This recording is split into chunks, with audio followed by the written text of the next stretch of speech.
confident in his request than before. "Are you sure?" "Yes, come on Astrid.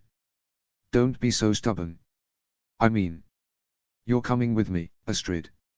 If you take the bus you'll be late. It would be best to take up my offer and let me take you to work." Hiccup spoke confidently, Astrid's stubbornness rubbing off on him as he refused to let the offer go.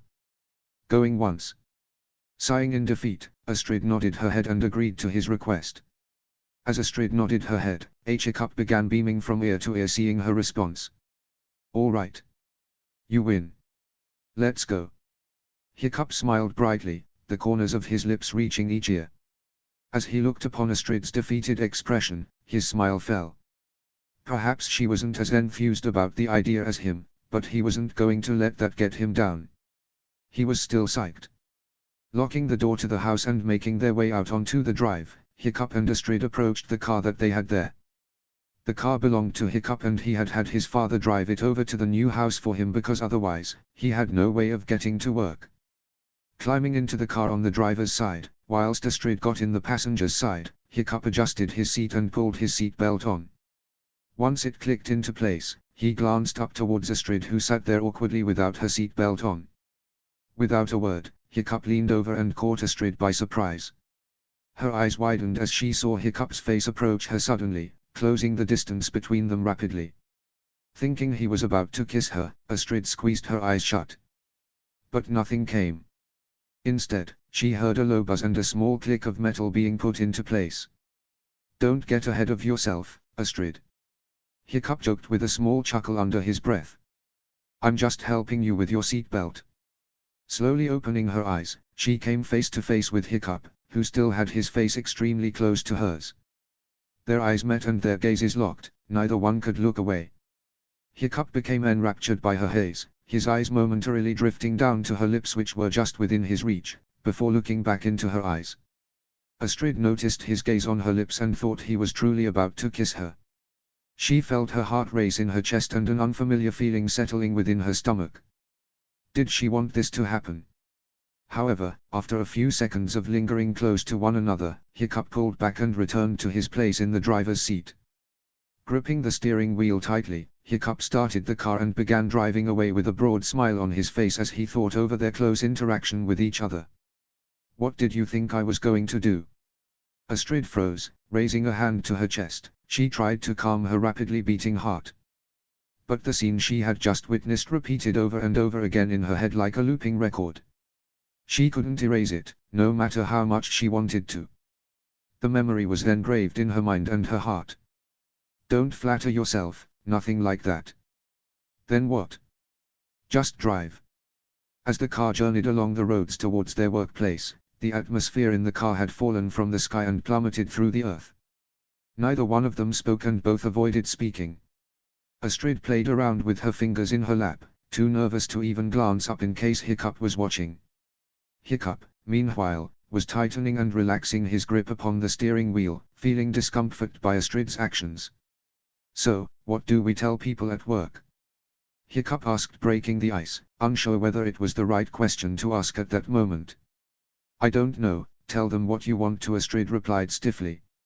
"Okay, I'll tell them that I was called away on an adventure to Mordor to toss my grandfather's old ring back into the fires of Mount Doom from whence it came. How about that?" Hiccup asked jokingly, turning a side eye towards Astrid who let out a short exhale from her nose in amusement. "Ha! Ha!" She mocked dryly, "Very funny." "Really? I thought so too." Hiccup chuckled, continuing with the joke. "Then your sense of humor mustn't be very good, because I didn't get it," Astrid commented, causing Hiccup to huff in response, turning his nose up in pride. "I think my jokes are very humorful, thank you." "And you've never heard of Lord of the Rings?" Astrid shook her head. "Mount Doom? Frodo? Gollum?" Astrid shook her head again. "And here I was thinking that I was stupid and uncultured." "Nope, and humorless, I think was the word you were going for." Astrid snapped back jokingly, causing a laugh to burst from both of them.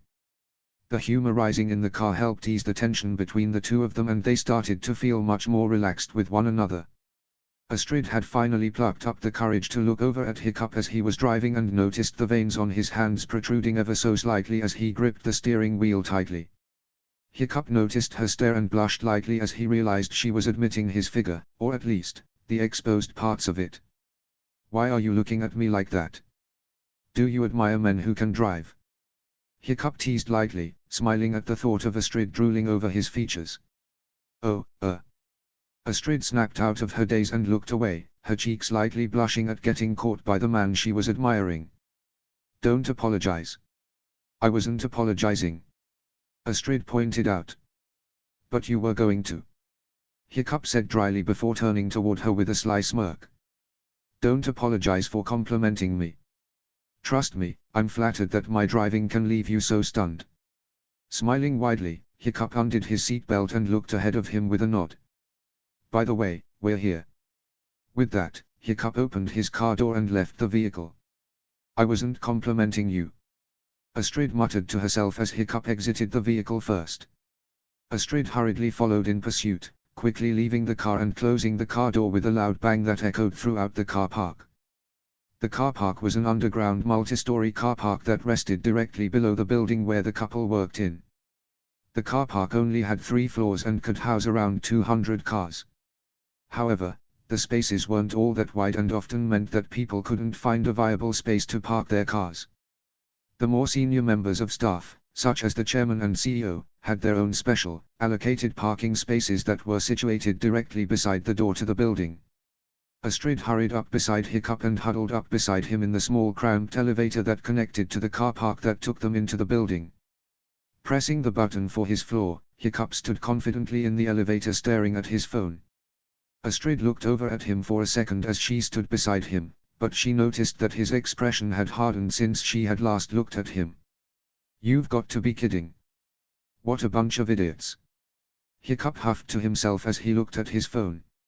"Are you okay, Hiccup?" Astrid asked cautiously, her words hesitantly and scared to ask as she looked up at her husband. Hiccup didn't look at her and continued to stare at his phone. "Fine," he replied, coldly. "What's going on? Why the sudden hostility? All I asked was whether you were all right." Astrid muttered to herself, siding Hiccup's behavior as he continued to look down at his phone with a hard stare. "No need for the 3rd degree." Hearing Astrid's words, his jaw tightened and his grip on his phone turned vice-like. His knuckles turned white from the strength of his grip and his brow furrowed darkly. Turning to face Astrid, dropping his hand to his side so that he was no longer looking at his phone, Hiccup looked at Astrid with a stern expression. "I apologize that my actions disturb you, Princess. But unfortunately, my life does not revolve around you. So I'm sorry that I'd like to keep my personal and professional life secret, sweetheart. But that is just going to have to be something you get used to." Upon his last word, the elevator pinged and the doors slid open. "Unless that goes against our little deal you're so fond of." Astrid stood frozen, momentarily stunned by his words, harsh as they may have been, and spluttered out a few breaths. No words were audible in her sputtering nonsense, but Hiccup didn't need her to respond. Instead, Hiccup smirked at her shocked face and turned, walking out of the elevator towards his office. Glancing back at his phone, Hiccup read the message he had been sent by his best friend and work colleague. The words sent another spout of anger rushing through him and he was ready to burst again. "Just to let you know, Heather's still here. She was never fired, the form was never processed." Hiccup stormed down the corridor, his footfalls echoing across the walls as he padded his way through the building and over to his office. His fists were balled up and ready to strike at the first person to stand in his way. Until he came face to face with the one person he hated to see at that moment. She was looking at him as though butter wouldn't melt, and her bright white smile blinded him to a furious rage. "Good morning, sir. How was your week off?" Heather asked kindly, her voice perky and chipper as she held some documents against her chest, her work attire still short and revealing making Hiccup sick to his stomach. Heather hadn't really changed since he had last seen her, her desire to strike arousal into every man who sees her was still her top priority.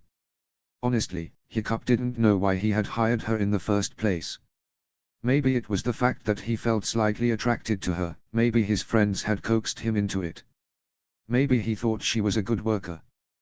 But now that she was stood before him, acting like a challenger to his wife, Hiccup hated every ounce of her being and wanted to see her suffer.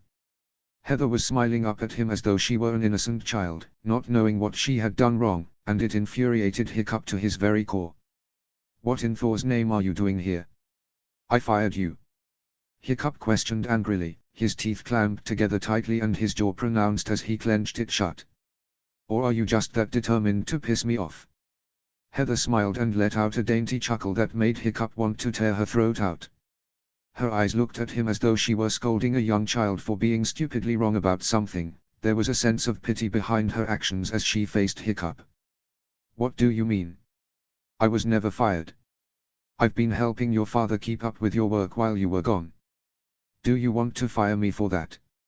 Heather asked innocently, her voice pissing Hiccup off with every word. "You can't fire me even if you tried now. There you are, Hiccup." A familiar booming voice carried itself across the floor and through the corridor towards Hiccup's office. Turning around reluctantly, Hiccup looked upon his approaching father and dreaded what was about to happen. Grabbing his son into an enormous bear hug, Stoic lifted Hiccup's small frame off of the ground as he hugged him tightly, almost breaking his back. Hiccup groaned under the strength of his father's hug, the tightness causing him to lose his breath for a moment. After a few moments, Stoic let Hiccup down and stood him on the floor. Hiccup felt slightly dazed for a second before looking at his father with a confused look. "Dad, what are you doing here?" Hiccup asked curiously, his father's presence catching him slightly by surprise. "What do you think I came here for?" "I came here to greet my son after he's been away with his wife for a week." "How was it?" At the word wife, Hiccup heard Heather give a small snort of amusement and derogatory at the name given to Astrid. Hiccup gritted his teeth at Heather's action but decided to ignore it. Looking up at his father, he furrowed his brow and looked even more confused than before. "It was good. But, really? That's why you came here?" Hiccup reiterated, not convinced by his father's actions. "You've never come to visit me just because in the past." "Well, I mean, I also came to thank Heather for her help whilst you were away." Stoic gestured to Heather who was standing behind them. "She's been helping me organize your work when you haven't been here and she's been a real godsend to the team." Stoic leaned closer. "You should hold on to that one, she was born to be your secretary." Stoic complimented before standing up straight and giving Heather a proud wink and wave. As Stoic walked away and began to disappear around the corner and out of the corridor, Hiccup turned to face Heather who had a beaming, proud smile plastered over her face. Hiccup's expression hardened and he sent Heather a threatening gaze. "Just because my father loves you, doesn't mean I will too. Get to work and don't bother me unless you have to, all right?" "Yes, sir." Chapter 16, Chapter 15. Chapter text. What was all that about? "He never calls me princess or sweetheart," Astrid asked herself as she froze stunned in the elevator, watching Hiccup walk down the corridor before the doors to the elevator slowly closed. Shaking her head to rid herself of the thoughts, Astrid pressed the button to her floor and allowed the smooth motion of the elevator to calm her thoughts. She listened to the clunking sounds of the elevator as it smoothly ascended the building. The ride was only a few seconds long as Astrid's floor was only 3 floors above Hiccup's, but Astrid's racing thoughts made it feel longer. The elevator pinged and the doors opened out onto her floor, the familiar corridor greeting her as she stepped into it and out of the elevator. Looking around, the floor seemed eerily quiet, as though no one was there apart from her. But glancing at her watch, Astrid noticed that she wasn't early, nor was she late. "Where in Thor's name is everyone?" she asked no one as she looked around the corridor aimlessly. "I'm not late or anything. I don't think I'm early either. So, where are they all?" She didn't know what to do, standing dumbly in the corridor as she looked around in confusion. However, after a second of standing there, she decided to brush off the unusual feeling and mysterious emptiness of the office floor and made her way over to her father's office. As she walked down the corridor, she could hear loud, muffled voices coming from further down the corridor. Perhaps there was a meeting that Astrid hadn't known about, and it made her wonder whether that was where everyone had gone. Creeping closer to the door that had been left ajar, and the room that the voices were terminating from, Astrid leaned in closely to determine who was within. Listening closely and carefully, Astrid recognized one of the voices in the room, but could not determine the other. "Father?"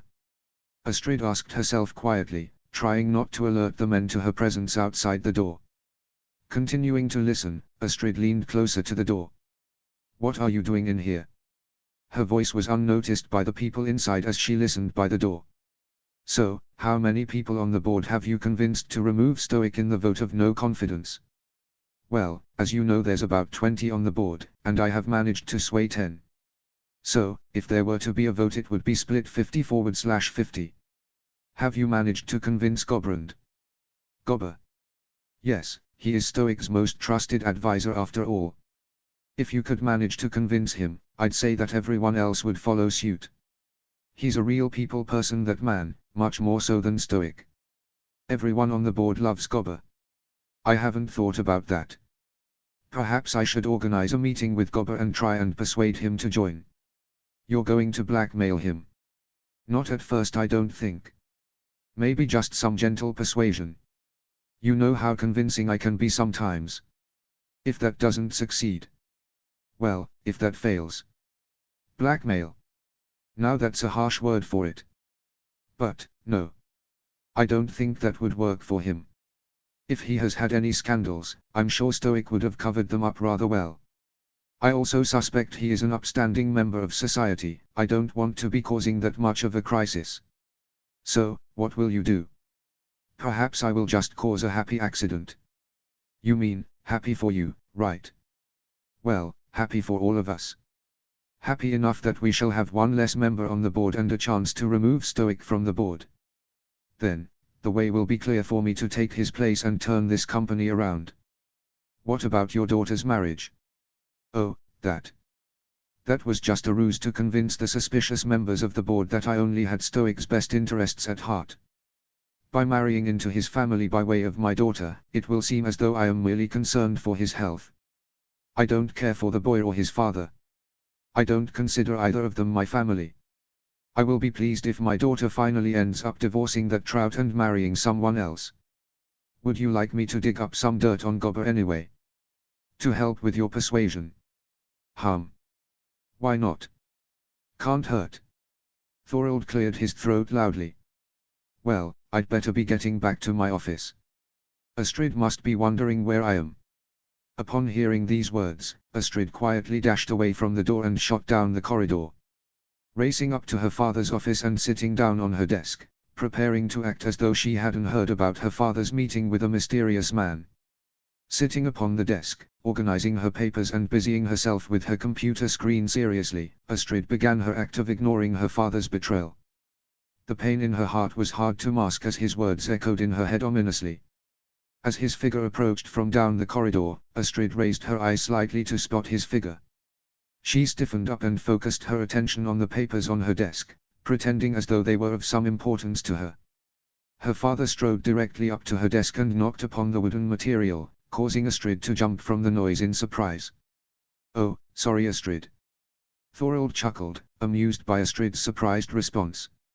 Smiling brightly, he could easily mask his betrayal and intimidating demeanor behind everything he wore.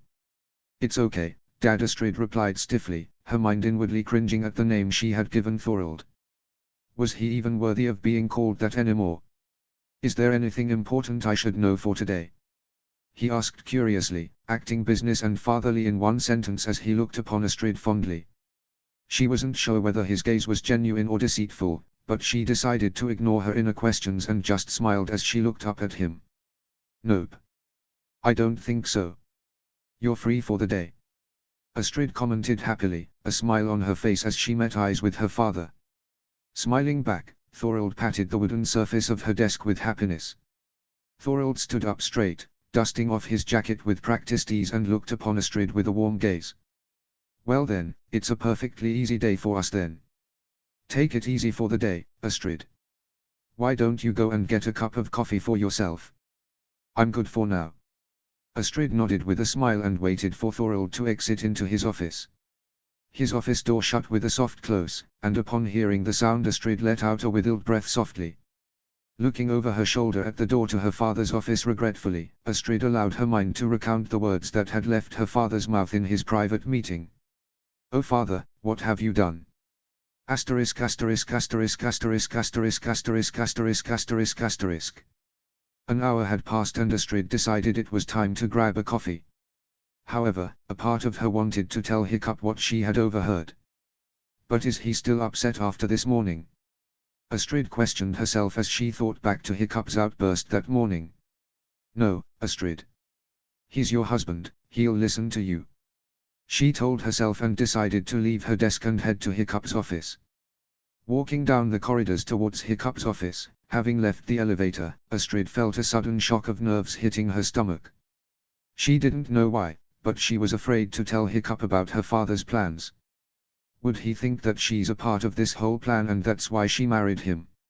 She was a part of the plan, but Astrid didn't know that that was the case and was only threatened to be a part of it thanks to her father's blackmail. As she approached the office, new questions began to swarm in her head as she fiddled with her fingers and felt the nerves building up within her. Would he hate her because of this? Astrid was only going to tell him because what Thorold was planning to do was unethical and immoral.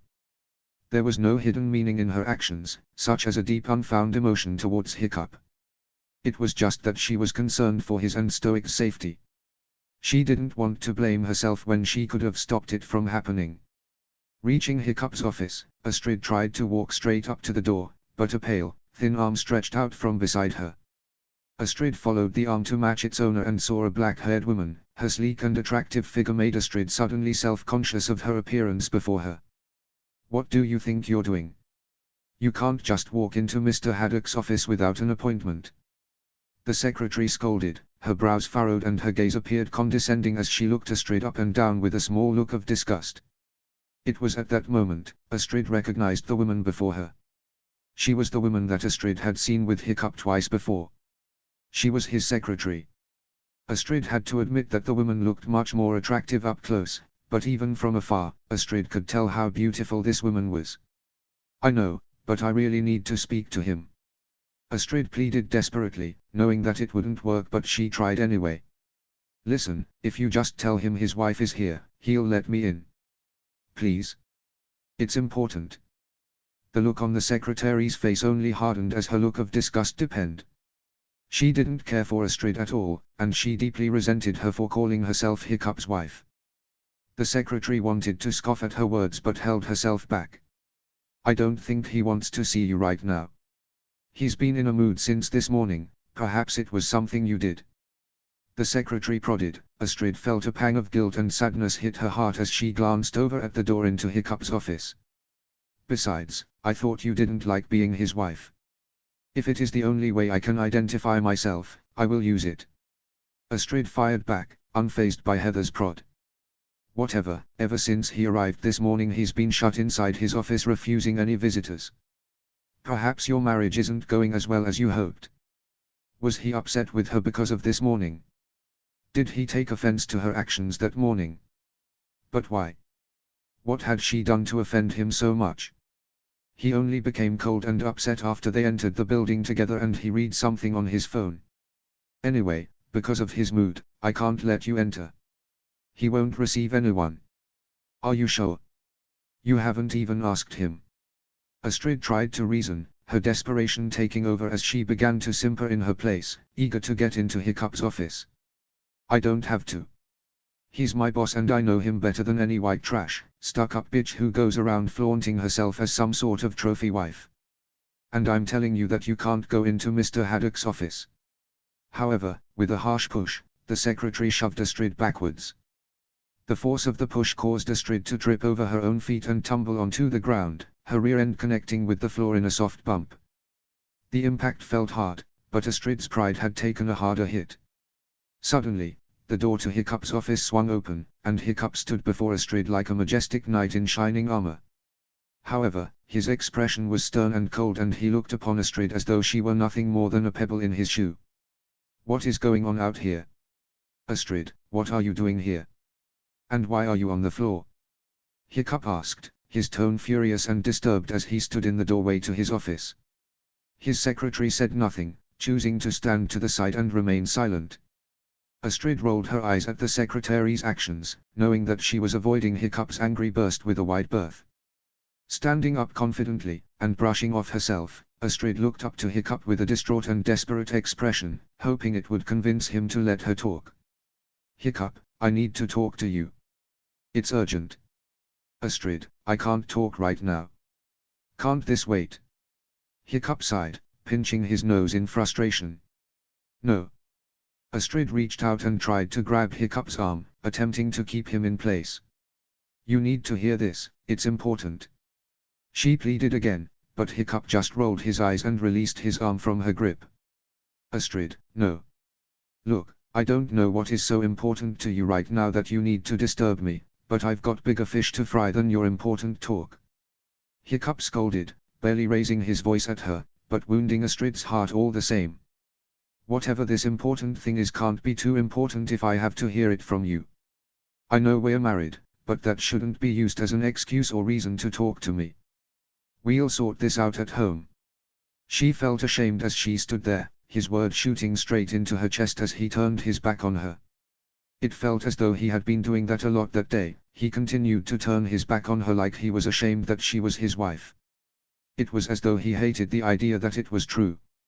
His secretary remained in the corner, smiling at Hiccup's scolding words and smugly crossing her arms across her chest as she looked over to Astrid. Told you. Letting out a small sigh, she watched her husband retreat into his office before she flipped him off with both of her hands. Screw you then, Haddock. If you die in an accident, don't say I didn't try and warn you. Astrid muttered to herself angrily. She was pissed, and Hiccup was going to pay the price. Chapter 17, Chapter 16. Notes. See the end of the chapter for notes. Chapter text. Storming away from Hiccup's office, Astrid huffed out in frustration and anger as she made her way to the elevator. She needed some air. Stepping into the elevator, Astrid allowed herself to let out an enormous sigh of frustration that flowed through her gritted teeth like a hand dryer.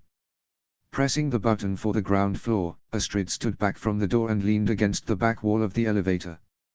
That son of a half-troll. Rat-eating. Munch bucket. Astrid cursed aloud in the empty elevator, her words echoing around her in the tin can that slowly took her down to the ground floor.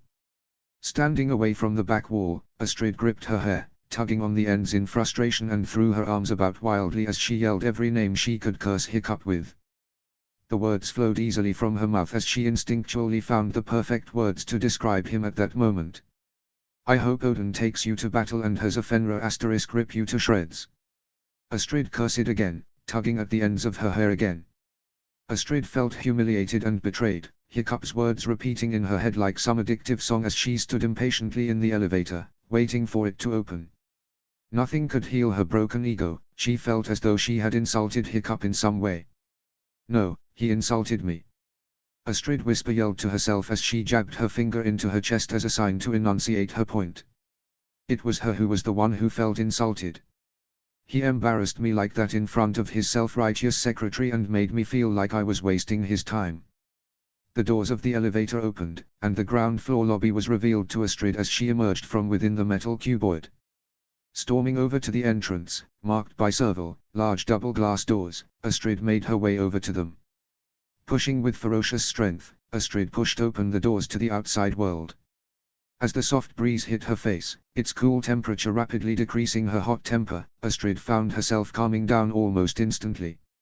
Facing herself towards the sky, her head tilted back to absorb all of the sun's rays, she felt the heat upon her skin as the soft breeze cooled her down enough to stop her from collapsing from the heat. Astrid. Is that you? A familiar, male voice called out to Astrid, causing her to look away from the sky in search of the voice's owner. Turning to her left, her eyes landed upon a figure she never thought she'd see again. Kristoff. Astrid uttered the man's name as her eyes fell upon his figure. There she saw the man who had been her best friend in high school, who had been there for her when she had had the biggest heartbreak of her life. The two of them were inseparable during high school, and even through college, and Astrid loved the guy with all of her heart. However, a few years ago, Kristoff had told her that he was moving away overseas and didn't know when he returned. They hadn't been in contact since the day he left. I thought you were in the U.S. Astrid asked curiously, and slightly surprised. Every word and sentence she wished to say to him became lodged in her throat, and instead, she was just awestruck that he was here. In the flesh. Standing before her like a magnificent painting. He had surely grown up since the last time she had seen him. I was. But I'm on vacation and I thought I'd come and visit you before I went back to my family. It's been a long time since we last met and I want all the details of your life since I left. Kristoff said excitedly, bounding over to Astrid like an over-energetic puppy. Astrid giggled at his behavior, bringing her friend in for a warm and welcoming hug. It had been a long time since they had been in each other's embrace, but as they hugged each other in front of the building that day, it felt as though they had never been apart. Let's go get some coffee then, Astrid suggested and pointed to a nearby coffee shop with a beaming smile, a smile she had forgotten she had. From somewhere on high, a pair of eyes stared down upon them and a hard expression covered their faces as he noticed Astrid's beaming smile towards her friend. His fists balled up so much that his nails began to dig into his skin.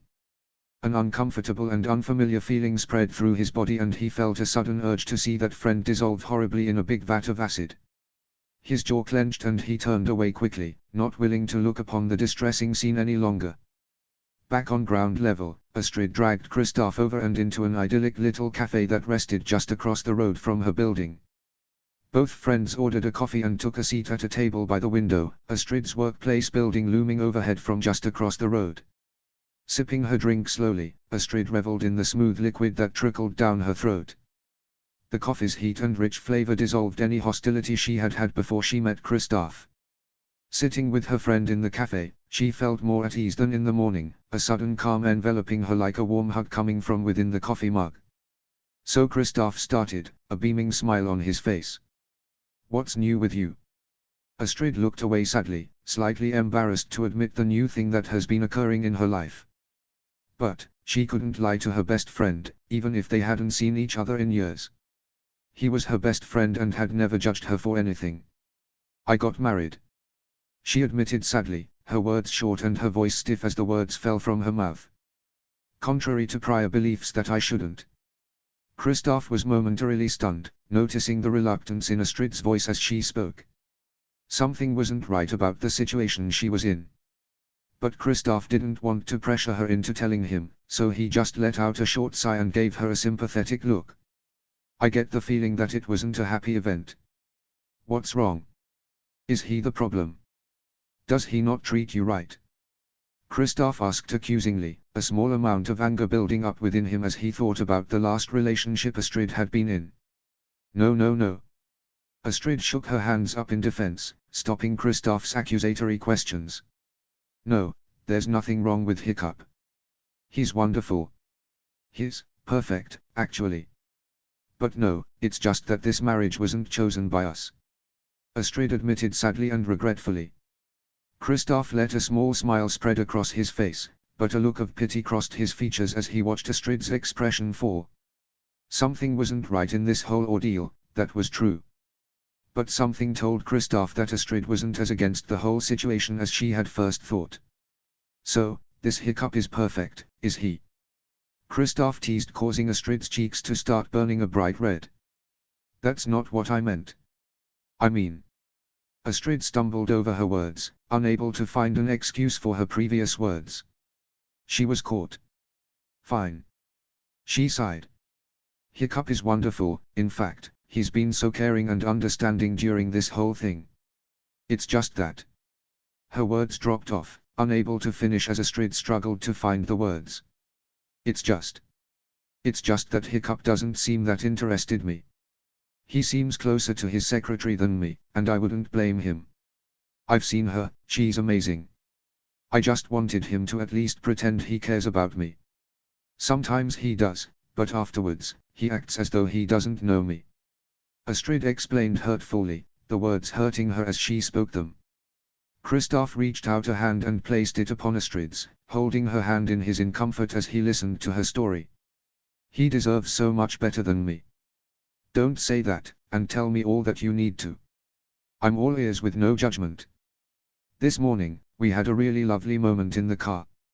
He leaned over and did up my seatbelt for me, getting up really close. I mean, honestly, I thought for a moment that he wanted to kiss me. But he pulled back before he could. Suddenly, when we arrived at work, he flipped out on me. Acting cold and distant after he had read something on his phone, and he just took his anger out on me. I don't understand why he's being like this. Astrid sighed, the words flowing slowly from her mouth, trickling like honey. And earlier, before I came outside where you met me, I tried to tell him something really important, but he just flipped out on me. He told me that whatever I had to tell him couldn't possibly be important because it was coming from me. Am I really that insignificant to him? Astrid asked, offended, her words harsh and cold as she spat them out onto the table for Kristoff to decipher. I'm sorry. That's rough. Kristoff calmly said, listening to every one of Astrid's words as they left her mouth. Astrid smiled up at her friend, their hands still interlocked with one another. Slowly pulling her hand away, she cupped her coffee mug in her hand and took a tentative sip from the mug. Kristoff watched her actions and sensed an unknown sadness within her as she took that sip. Something else was bothering her. Do you like him?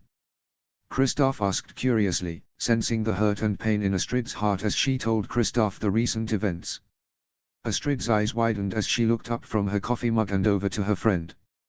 Almost choking on her coffee, she searched for a napkin as she coughed a few times and tried to push the liquid down her throat.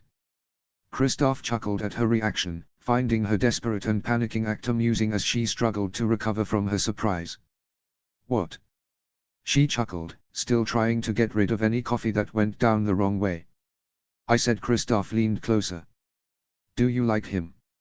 Looking up into her friend's eyes, she saw the sincerity and eagerness for her answer. He was desperate and excited to know. But the truth was, she didn't know. She had never thought about how she felt about him, and the question that Kristoff was asking her was just confusing her emotions even more. I don't know. She replied slowly, the words unable to spring from her mouth as she stared back at Kristoff.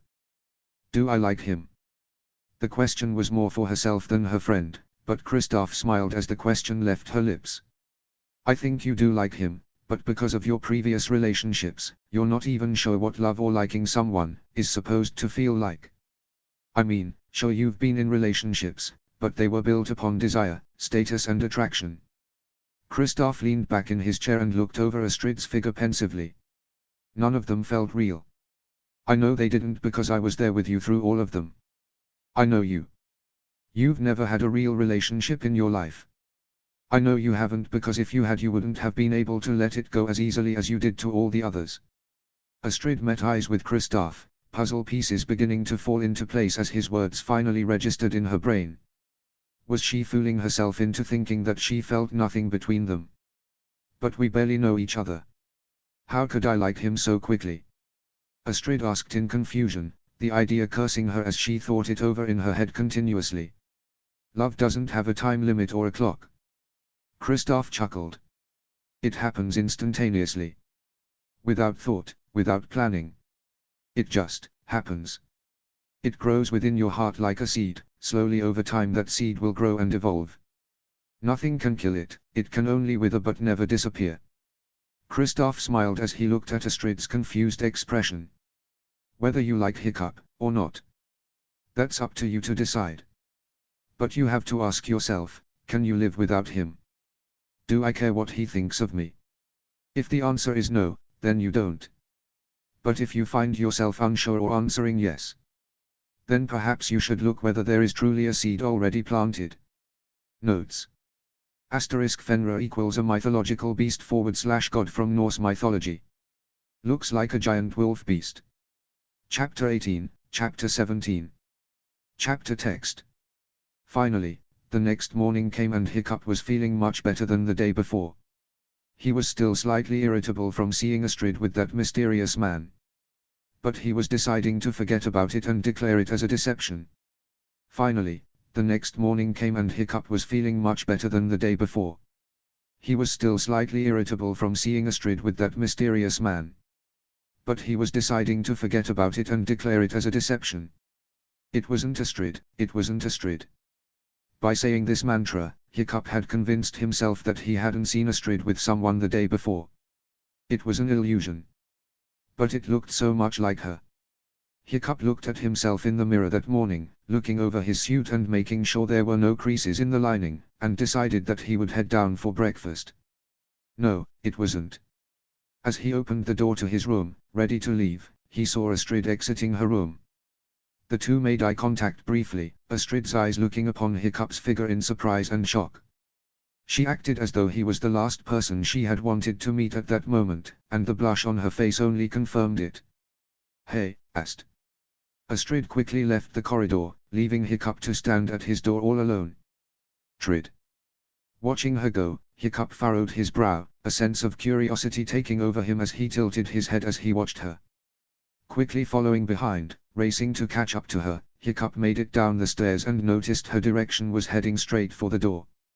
Wanting to make her stay, Hiccup called out to her desperately and perhaps a little louder than he was supposed to.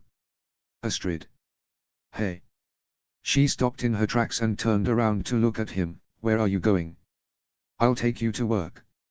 "I said I would, didn't I?" he suggested with a charming smile, reminding them both of the events from yesterday. Yet, Astrid remembered beyond that. "No thanks, sweetheart," Astrid called mockingly, a hint of hatred could be heard in her tone as she looked at Hiccup in distaste.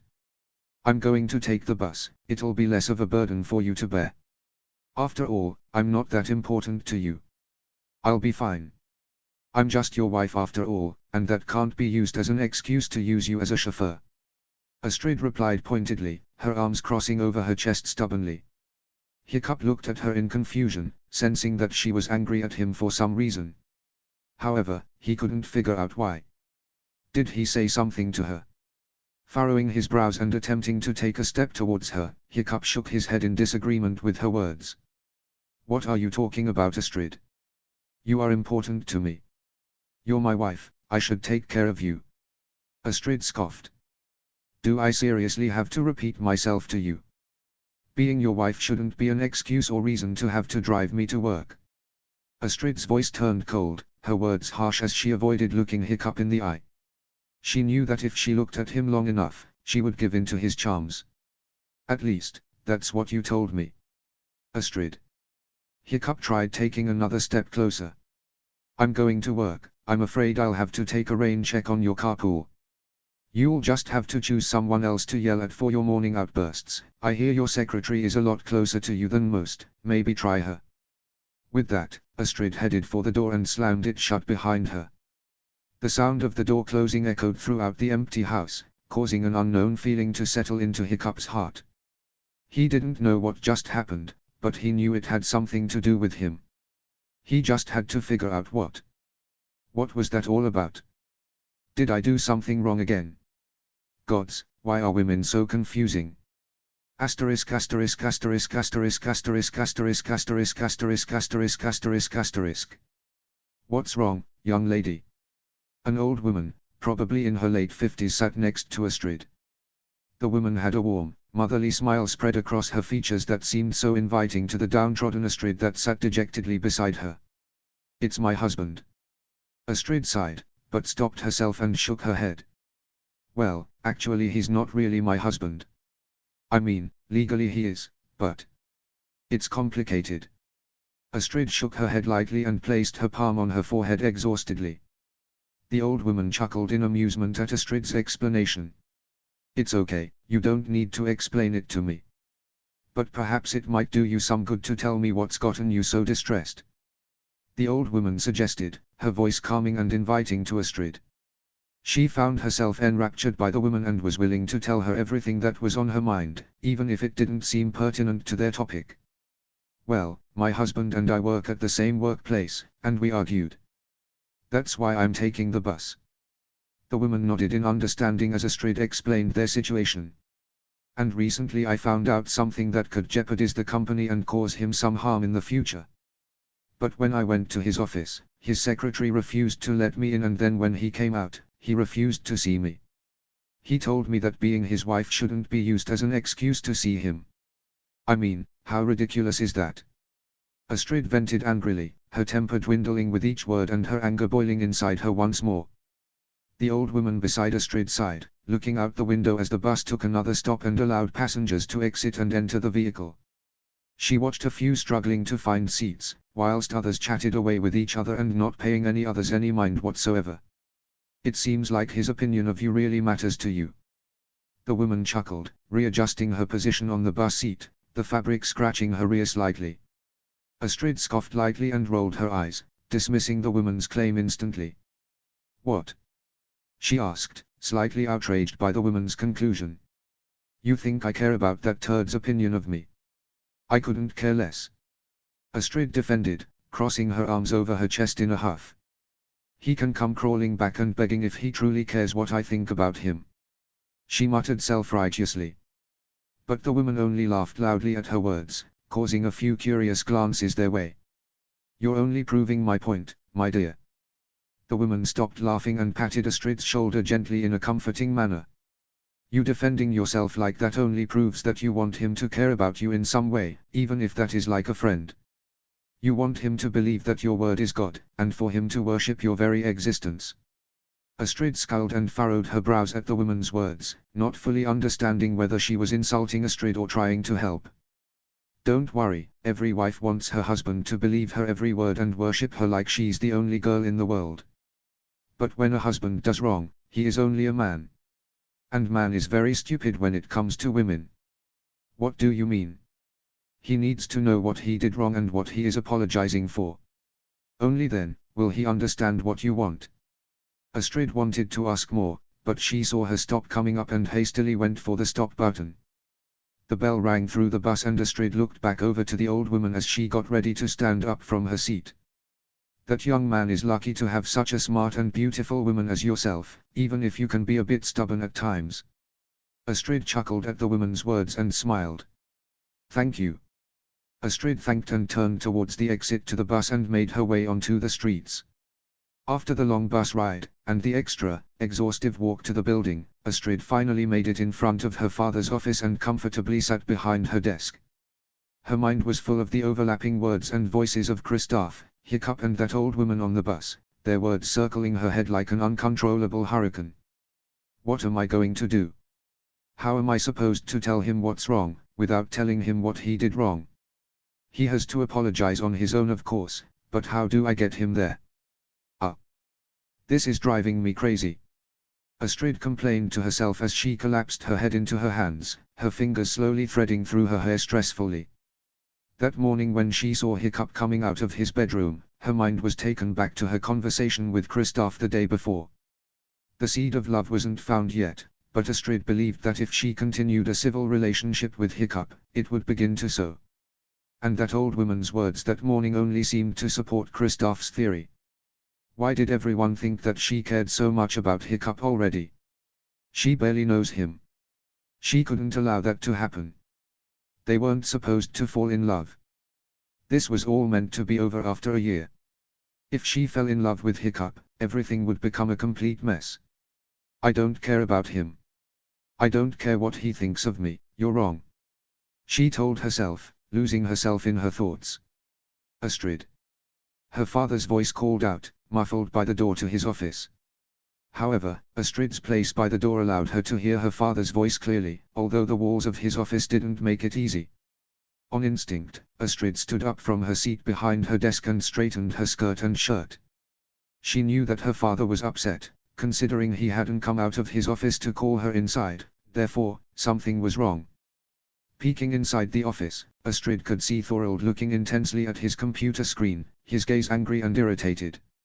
His eyes shot up from the screen and over to Astrid, who was slowly making her way inside the office to speak to her father. When Astrid arrived in front of Thorold's desk, the door of his office closed to any outsiders. Thorold smashed his hand upon the desk loudly. Astrid flinched from the intensity of his actions and the volume of his outburst. She tried to look nonchalant as her father's anger emerged, but she knew he could see through her acts and know that she was terrified. What the hell have you been doing? He asked angrily, his question catching Astrid off guard and mildly confused. What? Who have you been seeing behind Hiccup's back? Are you having an affair? Do you have some new boy toy that I don't know about? Thorold asked angrily, his words harsh and his tone darker as he stared at Astrid with a piercing glare. What are you talking about? There's no affair, and certainly no boy toy. Really? Astrid nodded. Then what's this? Thorold hastily turned his computer screen around to reveal an image and article page about Astrid's secret rendezvous with Kristoff the day before.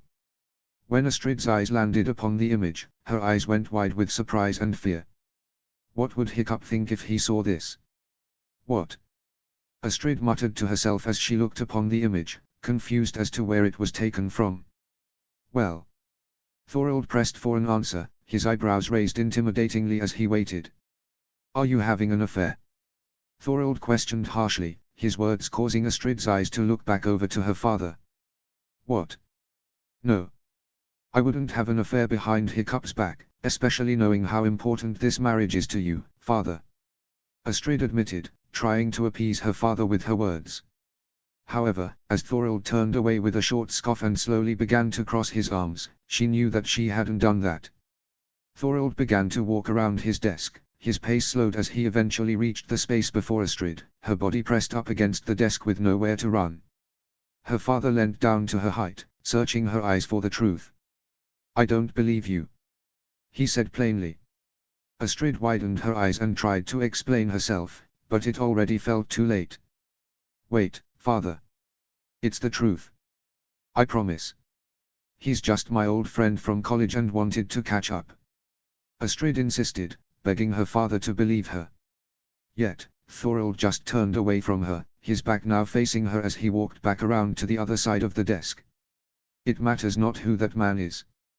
Currently, everyone believes the article that you are cheating on Hiccup, so it is him you have to convince. He looked up at Astrid, not me. Thorold sat back down on his chair behind his desk and turned his computer screen back around to face him. Astrid looked down at the floor, unable to construct a sentence to fire back at him. There was nothing. Get out of my office, Thorold ordered, and Astrid weakly complied. Closing the door behind her to Thorold's office, Astrid went over to her desk and collapsed on the seat. She felt exhausted just because of that encounter with her father. Did he really think that low of her? That she would have an affair? Astrid let out a heavy sigh and rubbed her face in her hands, feeling tired and slightly depressed. She decided to look up the article on her computer and began reading through it, already knowing the conclusion and assumptions that the article was leaping towards. She had to laugh at a few of the things mentioned in the article, some of them completely off base and not even hitting the ballpark.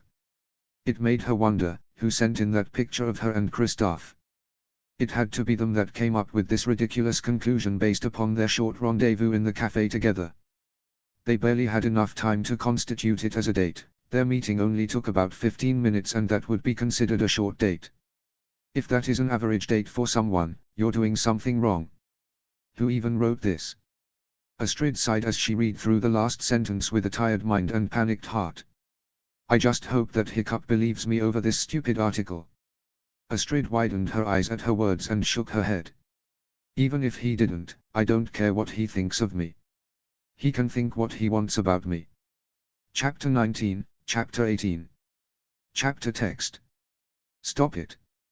Astrid told herself again harshly, slapping her arm in punishment. If Hiccup sees it, he sees it. I don't care if he thinks any less of me than he already does. He can take it to his grave if he wants. I don't care. Astrid gritted her teeth tightly as the words seethed out from her mouth, her jaw tightening as she thought about Hiccup's words that seared into her heart. He had no right to embarrass her like that in front of his secretary, and he had no right in thinking that he gets a clean slate the next day. Astrid could hold a grudge. However, Hiccup didn't know this, and as he walked into his office that morning, his mind was filled with questions. He still couldn't decipher the reasons for Astrid's odd behavior that morning. Her coldness and bitter words had stung him enough that he felt distracted and hurt. Good morning, sir. Heather greeted brightly, a wide smile and a flirtatious look plastered across her features with heavy makeup. Yet, Hiccup paid her no mind and completely ignored her, wandering his way into his office and brutally closing the door on her. Heather looked momentarily shocked at his actions, the harshness of his cold behavior hitting her full on as she had a small revelation. So this is what he's like when he's upset, Heather announced to herself, believing to have never been on the receiving end of Hiccup's anger. I guess I finally know what it's like to be Astrid. Just without the husband bit. However, she was just kidding herself. There were plenty of times when Hiccup would inflict his cold behavior upon her, yet she was willing to ignore them and move on. Her plan to seduce and marry him not slipping through her fingers so easily. With a small shrug, Heather sat back down at her desk and looked at her computer screen with a devilish grin, the words of the article sending a wave of pleasure and cunning through her blood. Her plan was working, and soon this whole ordeal could be over, and Heather could swoop in to collect up the pieces. "You won't last long, Astrid Horferson. He was always meant to be mine," Heather whispered to herself as she stared at the picture of Astrid and the mysterious man on screen, their clear chemistry being felt through the screen. "Good luck trying to sliver your way out of this ordeal. I've got you now, so say your goodbyes," Heather muttered to herself evilly, admiring the photo of Christoph and Astrid that she had sent in. Heather was right. The media took the bait, hook, line and sinker. As soon as she said that she had evidence of a possible affair with Hiccup's new wife, the media was more than eager to have the image and even paid her a hefty amount for the photo. Heather smiled to herself as she imagined the scenario of Hiccup's name being slandered because of Astrid's misdeeds and her being sent to the curbside. Soon, Hiccup would have the revelation that Heather is the only match for him and they would be married. At least, that was what Heather dreamed would occur. "Morning, Heather." A chipper and energetic voice called out to her as she stared at the screen. The man's voice brought her back to reality and caused her to look up from her screen and over in the direction of the approaching figure. "Oh, Jack." "Good morning," Heather greeted happily, a bright smile spreading over her face as she met eyes with the man before her. "Is Hiccup inside?" he asked cautiously, his voice dropping slightly as he asked. He understood how busy Hiccup could be on occasion, but when Heather nodded with a welcoming smile, he knew he was in the clear. "Yeah, go on in." Heather gestured to the door and Jack walked right on in. Jack enters Hiccup's office with a suggestive wink at Heather as he walks on past. Heather smiles and tucks a strand of hair behind her ear at his gesture before returning to her place behind her desk. Closing the door behind him, Jack turns to look at Hiccup, who is sat hunched over his desk, looking very distraught. "Hiccup." Jack greeted loudly, swinging his arms wide as though pulling Hiccup in for an enormous hug. However, due to the desk standing between them, Jack was quick to drop his arms by his side and resort to standing in front of the desk with a wide grin. "Oh, hey Jack." Hiccup acknowledged his presence with a small nod of recognition. However, there was something reserved about his action, as though he had to force himself to look up from his thoughts and greet Jack. It was clear that Hiccup was preoccupied with something in his mind. However, Jack wanted to know what was so important that he couldn't offer his friend a proper greeting. So, Jack slapped the table harshly, allowing a loud bang to echo around the office loudly, jolting Hiccup awake and a dark expression to fall across his face. "What the hell, Jack? You scared me." "Sorry, Hiccup. But you were too lost in thought. I thought I'd lose you down that dark hole you're digging yourself." Jack joked lightly. Hiccup nodded and let out a small sigh. "What's going on then?" he asked, taking a seat in front of Hiccup's desk. "I don't know, that's just it. I don't know," Hiccup replied, resting his head in his hands. "Yesterday, Astrid and I were on good terms. We were talking in the car, I was taking her to work, and we were joking around. But the next day she was irritated and upset with me. I don't know what I did wrong." Hiccup sighed again, but Jack felt as though something was missing from his story. Looking at Hiccup in confusion, Jack tilted his head questioningly. "Wait. What happened after you got to work? Did you two talk after that? Maybe when you were here or at home?" Jack asked curiously. Hiccup thought for a moment, but nothing significant came to mind for him. "I can't think of anything I said that day that would have upset her." "What did you say?" "Well, she came to my office to talk, but I was quite busy and turned her away because it couldn't have been that important if she was coming to tell me herself," Hiccup replied nonchalantly, but Jack's eyes widened at Hiccup's words. "Please don't tell me you actually said that," Jack asked, stunned. Hiccup looked over at his friend's stunned expression and furrowed his brow. "What do you mean? Seriously? Even I can tell what you did wrong, and you know my track record with women. What are you saying? Do you know what I did wrong?" "What was it?" "Hiccup, you basically told her that she's not important." She probably thinks that she's not important to you, and therefore, you don't care about her. But I do care about her. It's just her, she doesn't like me like that. Hiccup countered, but Jack just shook his head. Whether she likes you or not doesn't matter. Nobody wants to be told by anyone that they know that they're not important. For all you know, what she had to say was important because she was the only one who could talk to you about it. You're married, Hiccup. At least act like it. Jack explained exhaustively, his words rushing off his tongue as he explained Hiccup's current predicament. Oh, gods. Hiccup sighed, his head falling into his hands as his brain felt as though it had finally been shocked into gear and it was now racing a mile a minute. What have I done? Jack chuckled, shaking his head pitifully as he watched his friend break down in front of him. There you go. How do I fix this?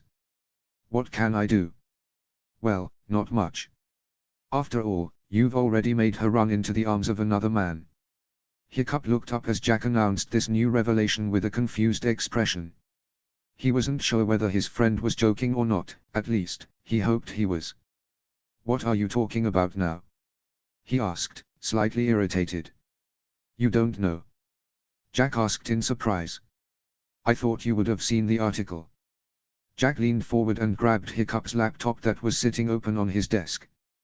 Quickly unlocking it and searching for the article, he placed the opened article in front of Hiccup for him to see. What is this? Hiccup asked as his eyes scanned the article. A photo of Astrid and a mysterious man holding hands together was in large at the forefront of the page, a large title over it placing a pun upon the idea of an affair in a high-reputation marriage. Hiccup felt his fists ball up as he saw the meeting between Astrid and that man again. He had seen them together yesterday and had decided to ignore it, but now there was a scandal involving her and that man, and Hiccup wasn't happy. What is this man doing around my wife? Who is he? Hiccup seethed, his teeth gritting together tightly as he looked at the image of the two harder, their smiles bright and loving towards each other. Astrid has never smiled like that toward me before. Or does she just smile like that to everyone but me? Hiccup asked himself sadly, the idea making him more depressed and angry as he stared at the photo in the article.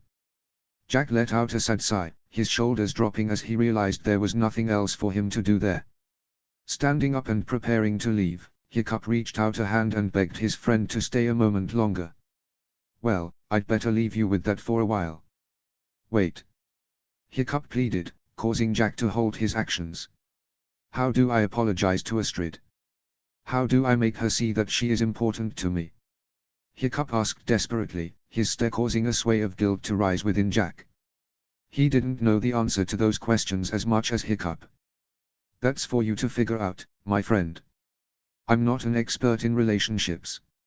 Now, women and one-night stands, that's me. Jack announced before giving his friend a salute and exiting the office. Good luck. Hiccup smiled to himself as he watched Jack disappear swiftly from his office, but his mind began to race as he thought about the words he had said the day before. I can't just say I'm sorry.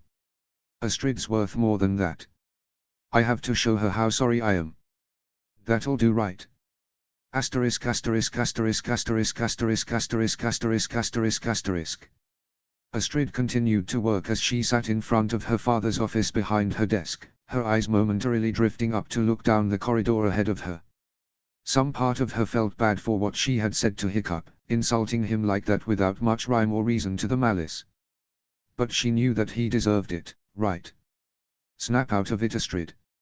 She told herself, shaking her head out of her thoughts and continuing with her work, trying hard to focus on the screen in front of her. For a moment, she thought back to the article her father had shown her that morning, the picture of her and Kristoff sitting in that cafe holding hands. The picture could easily allow people to jump to conclusions, such as the idea that she could be having an affair. But both Astrid and Kristoff knew that wasn't the case, they were more like family than anything like that. It seemed almost ridiculous to think of Kristoff like that, but that would seem insulting to Kristoff to say that.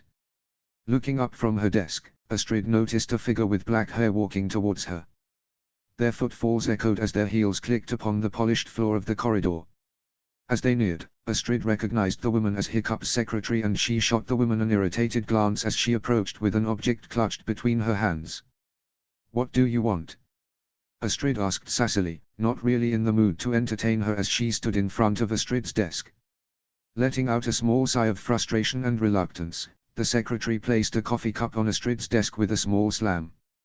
There. It's from Hiccup. He says to read the post-it note. The secretary explained coldly before turning her back on Astrid and strutting off back down the corridor from whence she came. Why would Hiccup have her bring me a coffee? Astrid asked herself as she picked up the cup, carefully taking the post-it off of the cup and reading the note written on its paper. I'm so sorry, milady. I was so stupid for not realizing that my words hurt you so much yesterday.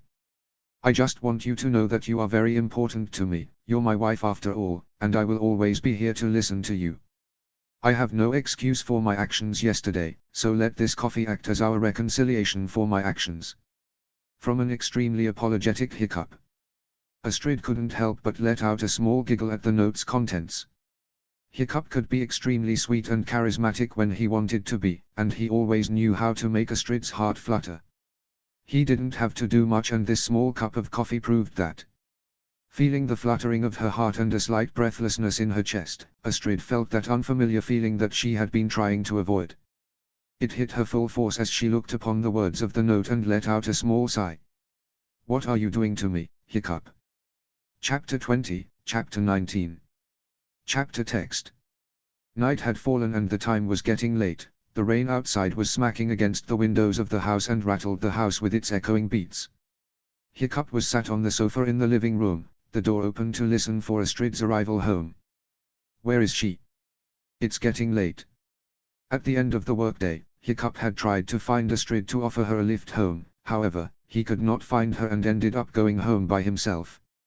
He figured that she had probably walked home and would be there when he arrived. But she wasn't. So, Hiccup ended up waiting on the sofa in silence, listening to the rain spitting upon the windows outside, and he was growing concerned. He knew that Astrid hadn't taken an umbrella and it was getting cold, the rain making the temperature drop. Suddenly, after what felt like hours, Hiccup heard the sound of the front door opening in the entrance hall. Hiccup perked up, raising his head and turning towards the door of the living room and slowly standing up from the sofa. As he approached the hall, he heard small sniffs and groans from the intruder. Hiccup knew it was Astrid and peeked his head around the corner into the hall, not wanting her to know that he had been waiting around for her to come home. However, when he laid his eyes upon her, his heart wrenched and his body reacted instantly. Racing towards her, Hiccup grabbed Astrid's face and checked her over. Astrid. Oh, my Thor. You're soaked. He checked her forehead with the back of his hand, the small gesture making Astrid blush. You're burning up. Come on, let's get you out of those wet clothes. Hiccup helped lead Astrid towards the stairs, dropping her bag by the door as she continued to sniff. And into a dry martini. Astrid joked suggestively, secretly wishing she could have a drink right that second. She was shivering and she knew that the alcohol would help warm her up. Hiccup laughed at her joke, the sound sending a bolt of joy to Astrid's heart as she saw that magnificent, genuine smile upon Hiccup's face once more. She loved that smile more than her own, the action making her feel warm and wanted. Helping her up the stairs whilst Astrid struggled out of her wet jacket, Hiccup led her up to her room and sat her down on her bed. Kneeling in front of her, her feet rested on the floor as she struggled to take her jacket off whilst sitting on the bed. Hiccup began untying her shoes and removing them from her feet. Once Astrid had freed herself from her jacket prison, she looked down at her feet and saw Hiccup's hunched form protectively untying her shoes.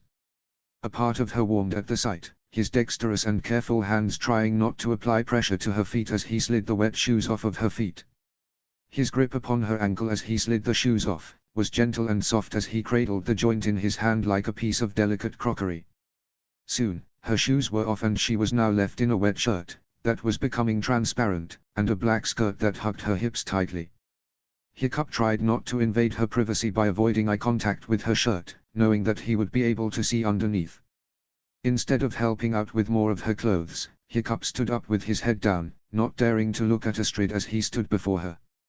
Astrid looked up at his blushing cheeks, his eyes avoiding her at all costs, and she found it adorable.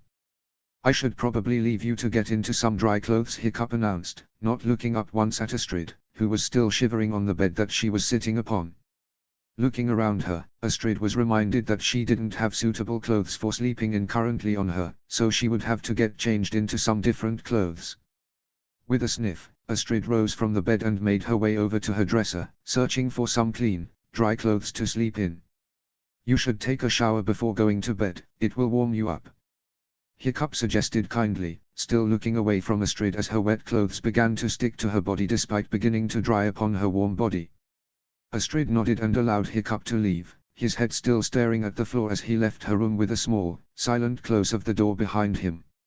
Astrid let out a small sigh as the door closed, her heart beating rapidly as she remembered the panicked, worried look in Hiccup's eyes when she had arrived through the door completely soaked from the rain. If she had managed to catch the last bus on time, she wouldn't have been as wet as she was at that moment, standing in the middle of her room clutching a set of dry clothes in her hands whilst facing the door. "Snap out of it, Astrid," she told herself and turned away from the door. Getting out of the wet clothes that had managed to attach themselves to her body was a harder task than Astrid thought it would be. She threw the wet clothes over her radiator, hoping that the extra heat would dry them, and climbed into bed with wet hair. Being too tired to take a shower, as Hiccup suggested, Astrid climbed into bed and wished for sleep.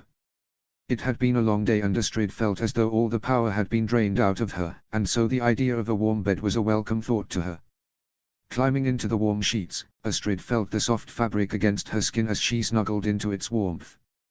Unfortunately, Astrid didn't have many warm pajamas and instead only had a small t-shirt and shorts to wear for bed.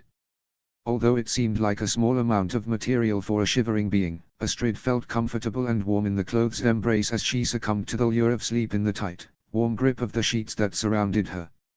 It had only been around an hour before Hiccup took a peek into Astrid's bedroom, just to see how she was getting on.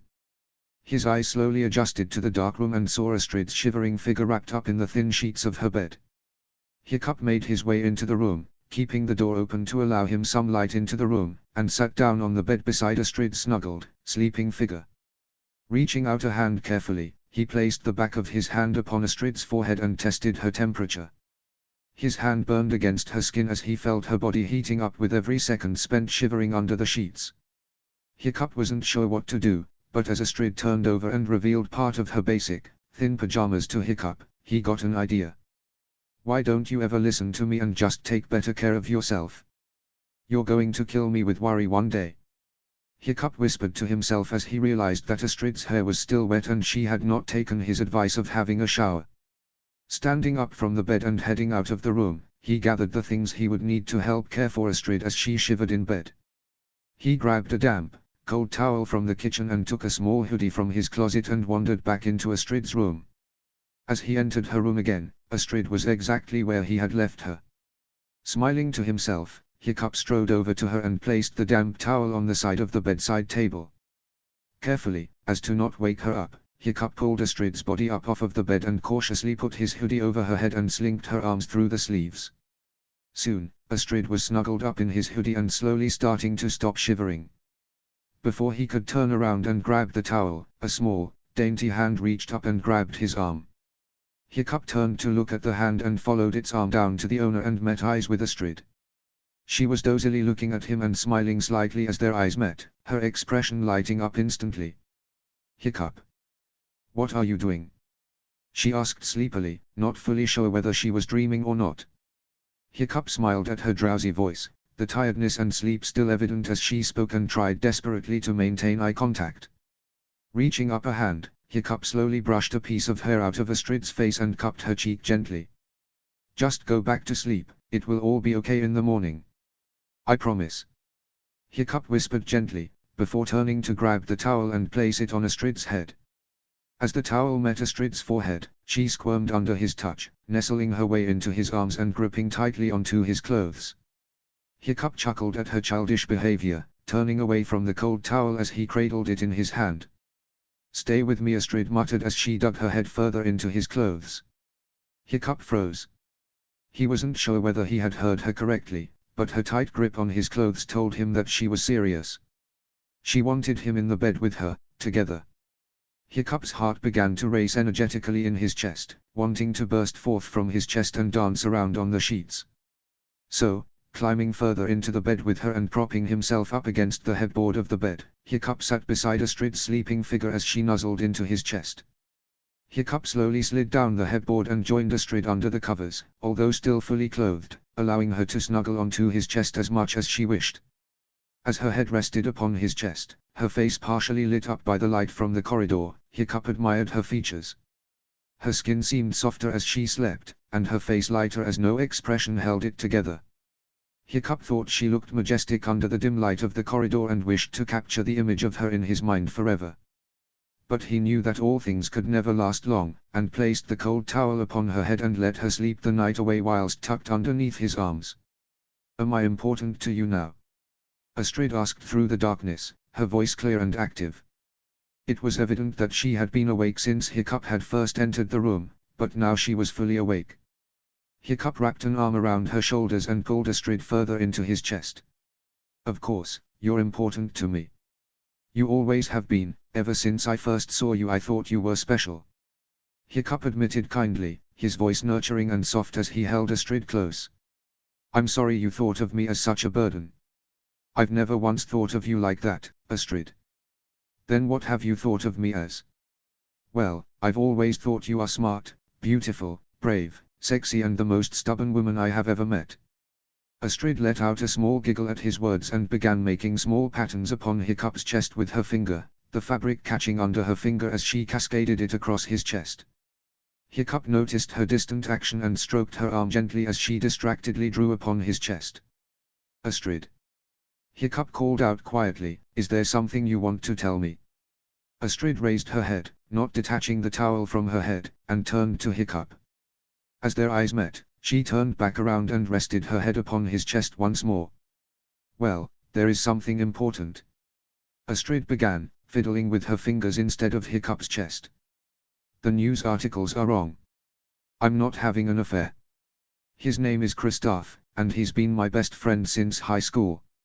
A few years ago we lost contact and he went to the US. I hadn't seen him or talked to him since he left. He's like a big brother to me, although to some that means he's more than a friend. To me, he's family. I would never have a romantic relationship with family, ever." Astrid looked up to Hiccup, who had a distant, but calm, expression as he listened intently to her words. "I know. I trust you. I believe you," Hiccup admitted as he stroked Astrid's hair gently, a stroke for every sentence. Astrid smiled as she felt his gesture and continued. "There was something else that I wanted to talk to you about." Hiccup furrowed his brow, sure that that was everything. "It's my father." There was a short silence. "He wants to remove you and your father from the board, and subsequently take over the company. I overheard him talking with one of the board members, and he has been blackmailing or bribing each member of the board to back him in a vote of no confidence." Astrid explained solemnly, her words hurting her and Hiccup as they fell from her mouth. "How many board members has he convinced?" Hiccup asked coldly, all love and warmth quickly dropping away from his voice. "I don't know, I think it was around 10. That's only half of the board. It would be enough to veto the vote, but not enough to put it into action. He's getting close," Hiccup said aloud, his voice turned stern and professional as his brain began working and piecing together Thorald's plans.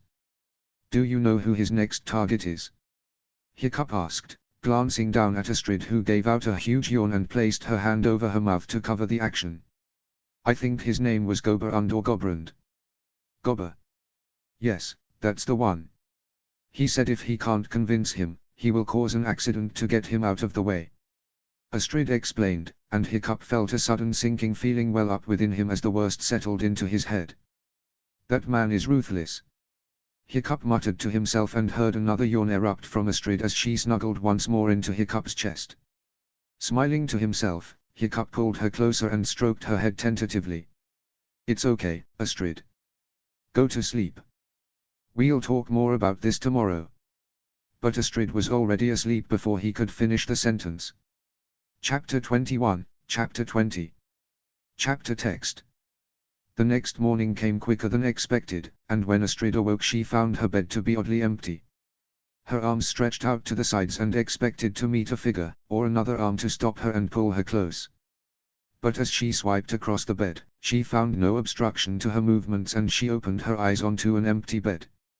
Sitting up and looking around the room, Astrid saw no one around and her brow furrowed. Was it a dream? Astrid shook her head, not believing that she was searching for Hiccup in her sheets, almost desperate for his presence. She was being crazy, and it must have been due to the fever. As she sat up, a small, damp towel fell from her forehead and landed on her lap. Astrid tossed it off the bed and moved up off of the bed, standing up and giving herself a big stretch. As she stretched, she walked over to the mirror by her closet and froze in her place as her eyes scanned her figure and what she was wearing. What am I wearing? This isn't mine. Astrid looked closely at the hoodie and felt the fabric between her fingers as she looked at it in her reflection.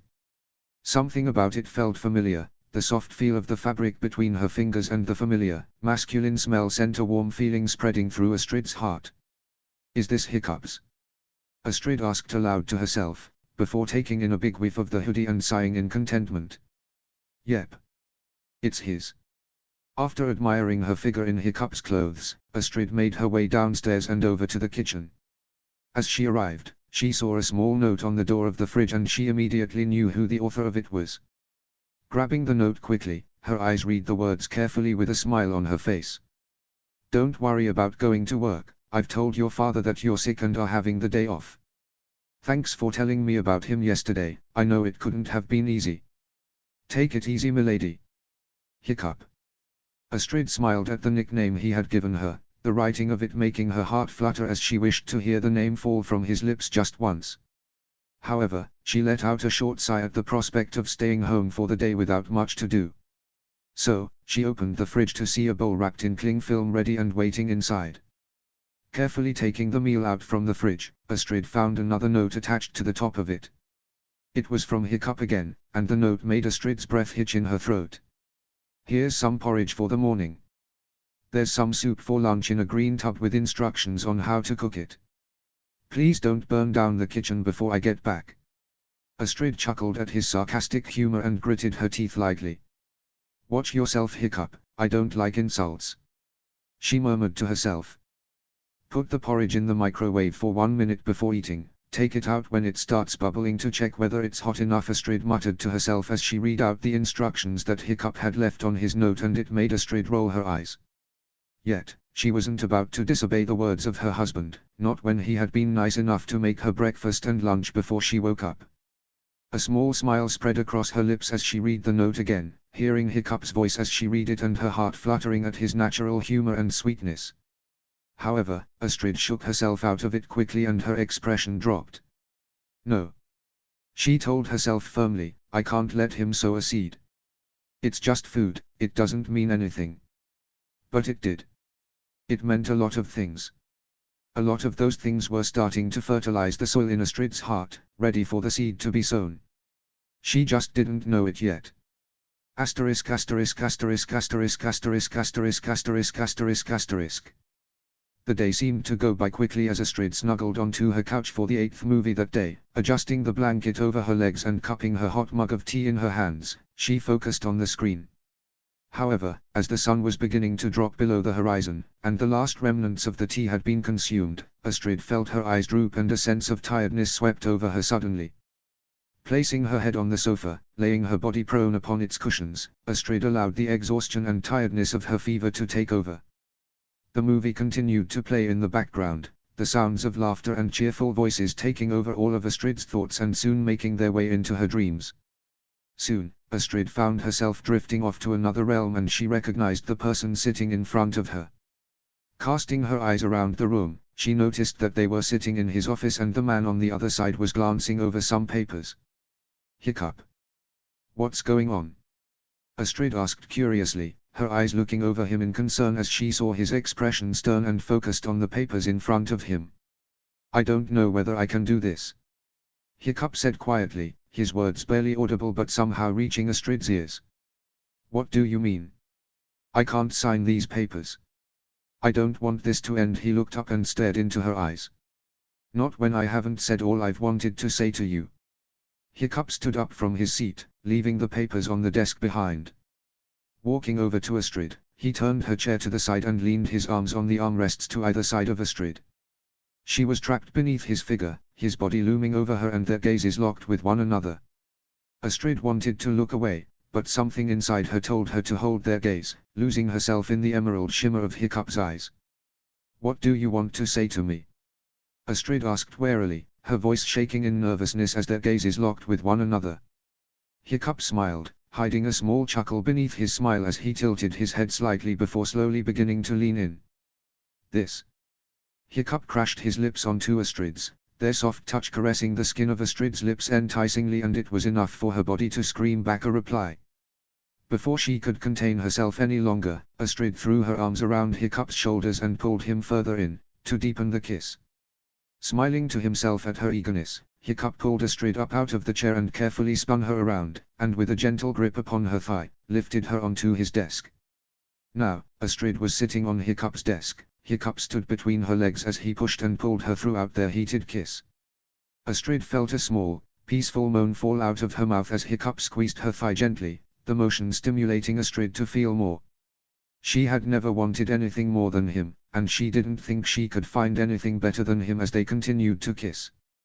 The windows of the office were beginning to steam up from their heated breaths and breathless kisses as Hiccup continued to beg for more, whispering her name softly into her ear. His voice fueled her desire even more as she let out a careless moan of his name as he continued to ravish her with his kisses. Astrid never wanted it to end. Meanwhile, back in reality, Hiccup turned the key in the lock to his front door and slowly pushed the door open.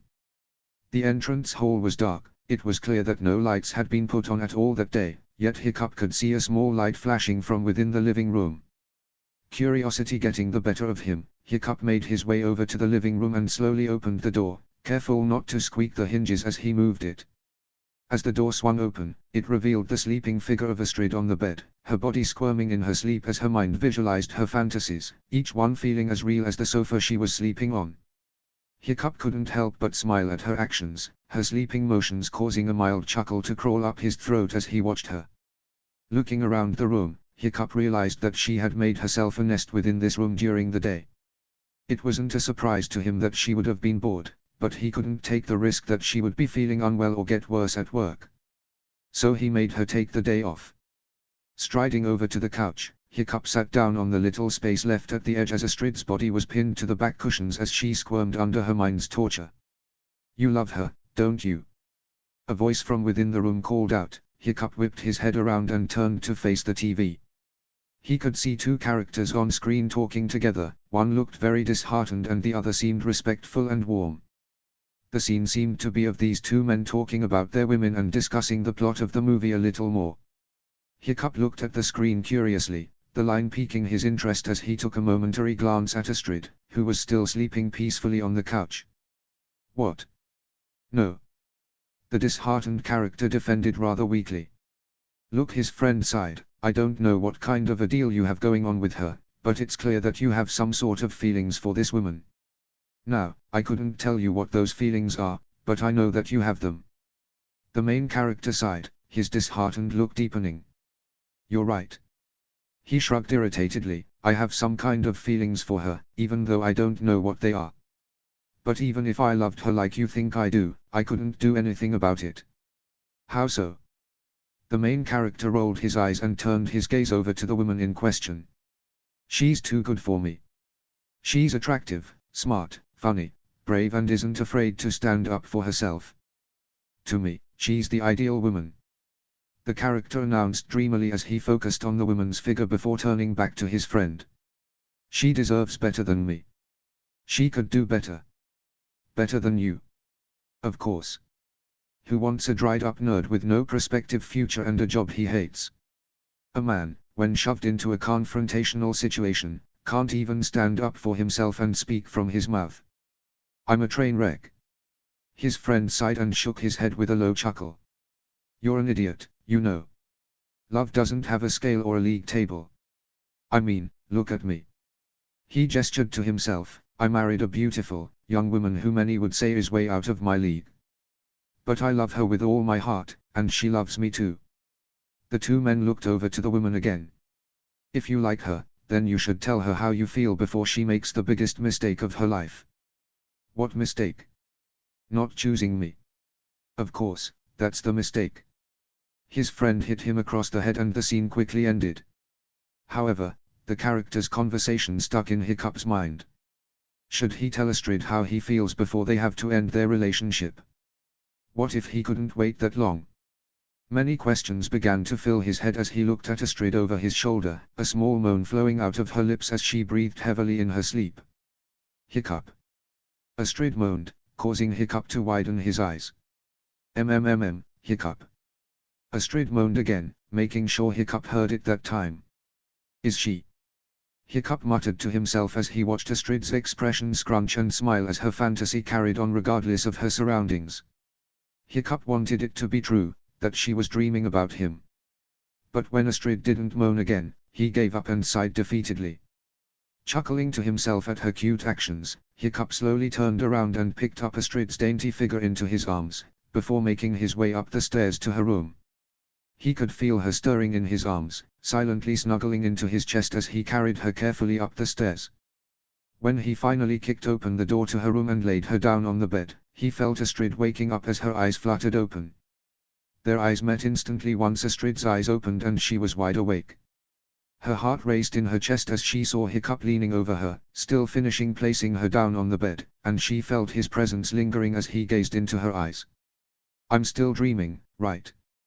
Astrid muttered to herself, but Hiccup chuckled at her words. Shaking his head, and finally breaking eye contact, Hiccup withdrew away from Astrid and stood up beside her bed. I'm flattered you think I'm in your dreams. But no. This is reality, milady. Well, that's a relief. Astrid joked, smiling up at Hiccup as she moved to sit herself up against the headboard, no longer feeling tired. I was afraid you were ruining my dreams. Hiccup watched her move and wondered whether he should stay. It wasn't like she was inviting him to stay or begging him to leave. I know. Well, I'd better head to bed myself. Hiccup announced, pointing over his shoulder towards the door and slowly beginning to retreat towards it. Wait. Astrid called out as Hiccup turned his back on her and reached out to the door. Cringing slightly at the volume of her voice, the need and desperation to leave were building up within him as he didn't want to make her uncomfortable with his presence. Astrid held out a hand, hoping her gesture would stop him in his tracks like a paralysis spell. When Hiccup stopped, she slowly began to lower her hand and moved it to the space beside her on the bed. Stay. The word hung in the air silently, looming over the two of them dangerously as Hiccup wondered whether Astrid truly meant that. Astrid watched Hiccup's movements, desperate for him to stay with her for a while until she fell asleep again. Just until I fall asleep, Astrid explained nonchalantly, as though what she had said wasn't a big ask. Hiccup thought the opposite. It was a big ask. He was happy to stay beside her when she was sick because he wanted to keep an eye on her, but now she was fine. Why would she want to stay with him any longer than she had to? It didn't make any sense to Hiccup. You hoping I'll bore you to sleep? Astrid chuckled at Hiccup's comment, shaking her head lightly in reply. No, come on, Astrid replied light-heartedly, gesturing for Hiccup to sit beside her on the bed. Stay with me for a while. Again, the ask hung in the air between them and slowly floated away. Hiccup finally turned around and met eyes with Astrid, her smile gentle and welcoming as she patted the space beside her on the bed. Hiccup wanted to leap into that space with all of his might, but he restrained his excitement and slowly walked over to the space beside Astrid, leaving a small space between them. All right. I'll stay. Hiccup announced as he sat on the bed. So? What did you want to talk about? He asked awkwardly, fiddling with his fingers to avoid eye contact with Astrid. You. I want to talk about you. Tell me anything you think I won't know about you. What were you like as a kid? She asked, desperate and eager for an answer. Her interest in his life caught Hiccup slightly by surprise, but he went along with it anyway, despite how embarrassed it made him. Okay. My mother died when I was born, so I never really met her, and if I did I can't remember what she looks like. The only way I saw my mother was through old photographs of her that my dad had, but even then it never felt the same. I never felt like I had a mother because of that. What was her name? Valka. My father named our company after her in her honor, and to show how much he loved her. My father was, and is, head over heels for her and has never dated anyone since her death.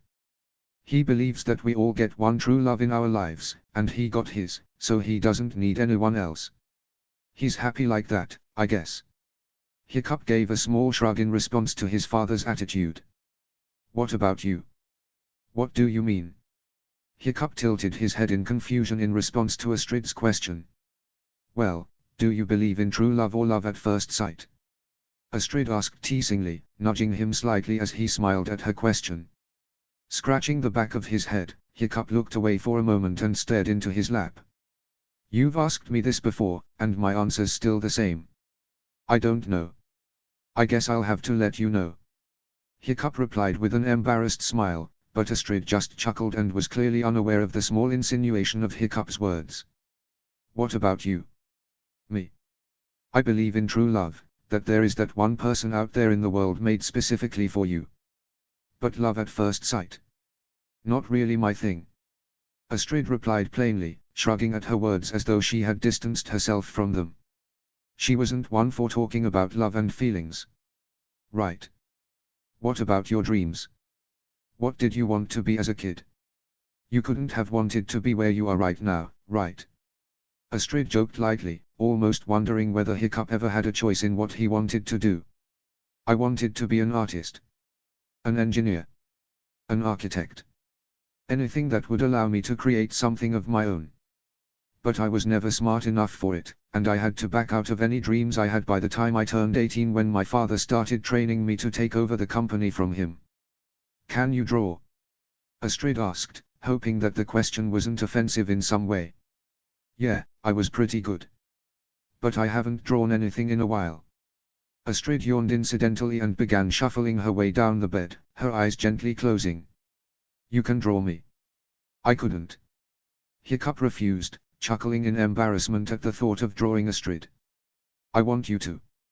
I don't care if you mess it up or make me look a bit odd. I want you to have a hobby that I can help you enjoy. Astrid replied with a small sigh of tiredness as her eyes closed fully. Besides, I think it would be romantic if you drew me. With that, Astrid dropped off to sleep, leaving Hiccup alone, sitting on her bed, wondering what she meant by that. Romantic. Chapter 22, Chapter 21. Chapter text. Are you sure you're okay to go back to work? Hiccup watched Astrid walk into the kitchen, her bag over her shoulder and her hair pinned up lazily as she wandered in. She was wearing her normal work attire, a white button-up shirt, a black pencil skirt, a black jacket and black shoes. Sometimes, when she would have to walk for a long time, Hiccup noticed that she wore all-stars for her feet because they were comfier than high heels. Hiccup, I'm fine, Astrid replied with an insistent tone, her eyes glancing over to Hiccup as she retrieved a bowl from the cupboards and a box of cereal, and began making her breakfast. Coffee? Hiccup asked as he gestured to the machine he was standing next to, his back leaned against the counter. Astrid looked up and smiled as their eyes met. Please, Astrid smiled happily as she continued to pour her cereal whilst Hiccup poured out a mug of coffee for Astrid. Walking over to her, Hiccup gave Astrid her hot mug of coffee, with his own in his other hand, and wandered over to the kitchen island and made himself comfy on one of the stools. Thanks. Astrid muttered as she took a sip from the hot mug of coffee cradled in her hands. Turning his head slightly, Hiccup watched as Astrid smiled behind her coffee cup as a light blush dusted her cheeks and she took another small sip of coffee. The taste was slightly bitter, but the warm liquid was welcome in the early morning as Astrid grabbed her breakfast and sat beside Hiccup on the kitchen island. What? Is there something on my face? Astrid asked jokingly, reaching a hand up to her face in curiosity as she met Hiccup's eye. He chuckled lightly and shook his head in reply. No, it's nothing. Hiccup looked away for a moment, before quickly returning his gaze to her.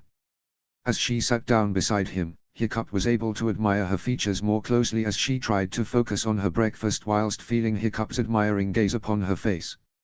Hiccup wanted to reach out and push back a small strand of hair that had fallen in Astrid's face, but he held himself back knowing that it wasn't his place. Okay, seriously, if you keep looking at me like that you are going to burn a hole through my skull. What's up? Astrid asked, slightly aggravated by Hiccup's silence and piercing gaze. Are you sure that you're feeling alright to go? Hiccup asked again, intentionally changing the subject and distracting Astrid from his previous stares, and also knowing that it was going to eat away at him from the inside if he didn't. Astrid sighed and rolled her eyes exasperatedly before giving Hiccup a pointed look. I told you, I'm fine. Besides, it was only a fever. Astrid announced confidently with a slight shrug of her shoulders as she continued to eat her cereal. You can stop worrying about me now. Well, I'll never stop worrying about you, Astrid. That's just how it is between us. Astrid felt her heart leap at his words. But I wasn't just talking about your fever. Hiccup sighed as Astrid furrowed her brow and slowed her chewing as she looked over at Hiccup in confusion. I meant your father. Are you okay still working for him when you know what he's trying to do to my father? Astrid froze, her spoon dropping into her bowl and causing a small splash as the milk jumped out of the way of its impact zone. Staring into Hiccup's eyes, she could only see worry and concern as he looked back at her. How do you know about that? Astrid, you told me about it. When you were sick, after you came home from work soaking wet from the rain, don't you remember? Astrid looked down at her bowl and back up to Hiccup, her mind drawing a blank as she tried to recall the memory of telling Hiccup about Thorold. But nothing. She couldn't think of anything. Had she told him about that? No, I don't remember. Astrid replied breathlessly, her words escaping her as her breath felt as though it had been knocked out of her. Her heart began to race in her chest as she thought back to her dream the other night, and how she had kept Hiccup around after and had him talk about himself until she fell asleep. She could remember that, but why couldn't she remember this? A part of her panicked, thinking that Hiccup thought the idea of Thorold betraying his father was ridiculous and he would never believe it, but here he was asking whether she could still work for a man like that. Did he believe her? You don't think I made it up, do you? That I'm stupid for even thinking this? Astrid asked cautiously, scared to upset him as the words left her mouth. But Hiccup sighed and lowered his head, sharing it slightly before regaining his eye contact with Astrid. I did at first, I didn't want to believe it at first. But then I realized, what reason would you have for lying to me? What would you gain from telling me this ridiculous story? And the most important reason, you're my wife. I trust you. Hiccup told Astrid firmly, his words embracing Astrid in a loving hug as he maintained eye contact with her, their gazes locked as he opened a small part of his heart to her. You trust me? Of course, Hiccup affirmed with a wry smile. I just don't trust your father. He smiled, a small giggle erupting from Astrid's mouth that caused Hiccup's heart to warm in his chest. And I mean, you haven't given me a reason not to trust you yet, so. Well, don't speak too soon. You know how much of a wild cannon I can be. Astrid joked lightly, earning a sharp exhale from Hiccup in amusement as he smiled lightly. That is true. Standing up from the island, Hiccup grabbed his mug and wandered over to the sink and began washing the remains of his coffee away, no longer in the mood to finish it. He could hear Astrid finishing her cereal and waiting for her to join him at the sink before he spoke again as he continued his task of washing his coffee mug. Soon, Astrid joined him and they stood side by side at the sink, their elbows occasionally touching as Astrid washed her bowl and mug. Hiccup just stood beside her, glancing over at her to admire her close-up. Don't look at me too long, you might go blind. If it meant that you were the last thing that I see. Hiccup leaned in and caught her in his gaze and felt her breath hitch from their closeness. Well, I'd stare at you all day, milady. Hiccup smiled before withdrawing his figure away from her and giving her space to finish her washing up. However, not far enough to help her recover her racing heart. Just, be careful around your father, okay? Now that you know what he's up to, you have to be careful not to let on that you know. Hiccup warned concernedly, his words firm and warning as he dried his wet hands on a towel beside the sink. Astrid sighed and slumped her shoulders down in exasperation at Hiccup's words. Do you think I can't act? Or can't be discreet? Astrid asked, turning to him with a hand on her hip questioningly. Hiccup looked over her posture and smiled lightly, holding his hands up in defense. Nothing of the sort, milady. I'm sure you're a terrific actress. Astrid's heart skipped at the name. I just worry. I don't want you getting hurt because of my family and this stupid company. Hiccup explained with an air of sympathy in his voice. He understood the danger she was in, and he knew that Astrid could handle herself. However, the power that Thorold had over the company was much bigger than Astrid's power, and if he decided to do something to her, there were a lot of people who he could pay and persuade to look the other way. And the thought of that made Hiccup's blood boil. "All right, I'll let you off this time, Haddock." She pointed a finger at him.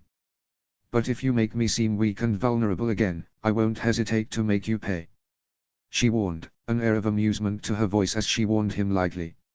"Understood." Hiccup saluted. "Shall I take you to work, then?"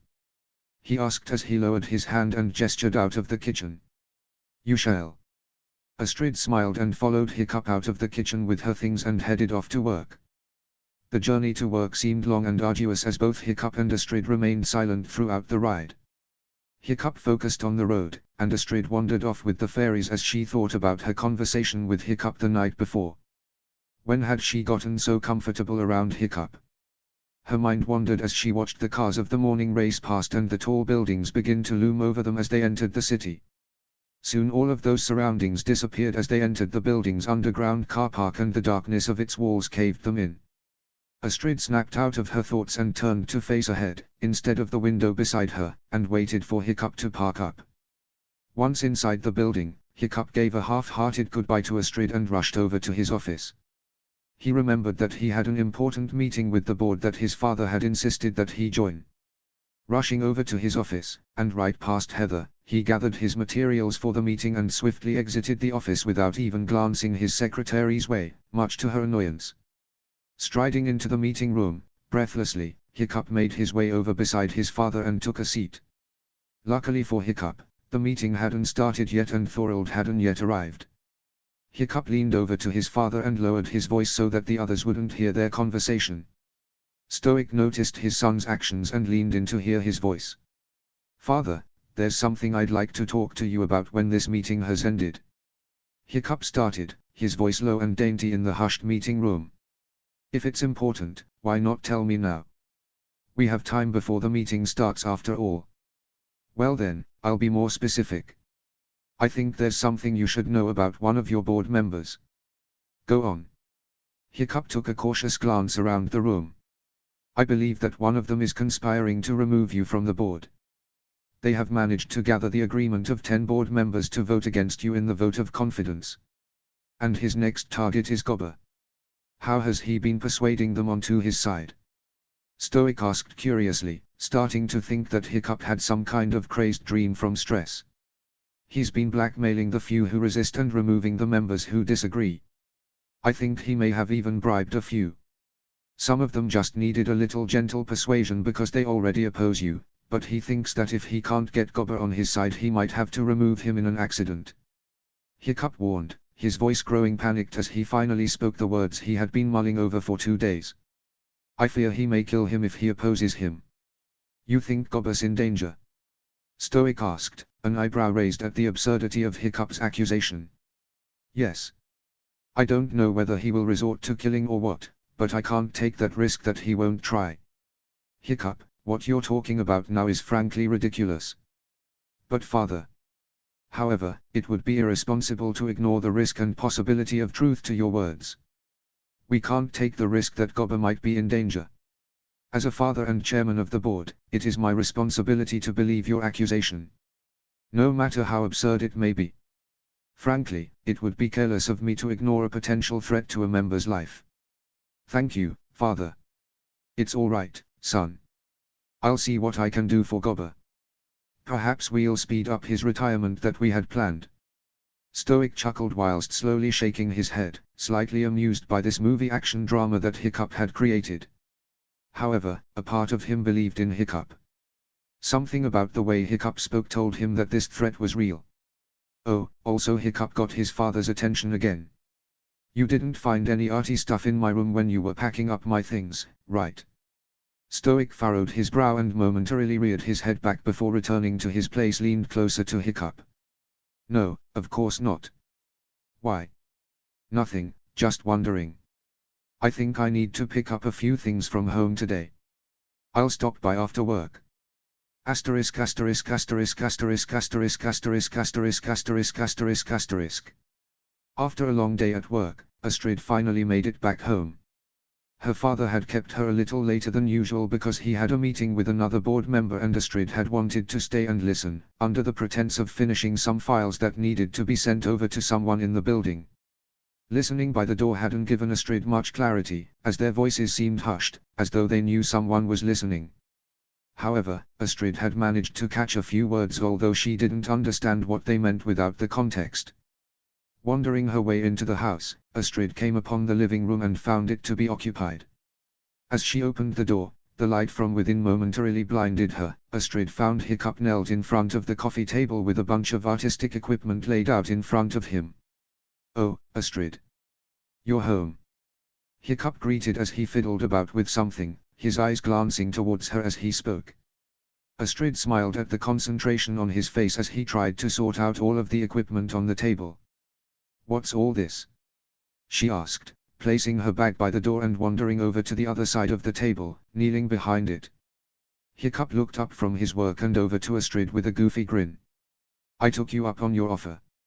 He smiled, a small blush dusting his cheeks as he spoke. Unable to meet Astrid's eyes, he scrabbled around him looking for the pad that he had been looking through earlier. "Oh yeah," Astrid commented as she found his pad and pulled it carefully out from under the carnage that was sat upon the coffee table. Hiccup's eyes widened as he saw Astrid retrieve his pad and without thinking, Hiccup launched himself over the coffee table in an attempt to snatch the pad out of Astrid's hands. However, she was too quick and Hiccup was left lying on the table with a hand outstretched searching for the pad of his previous artwork. "What was that for? What are you trying to hide from me in this sketchpad?"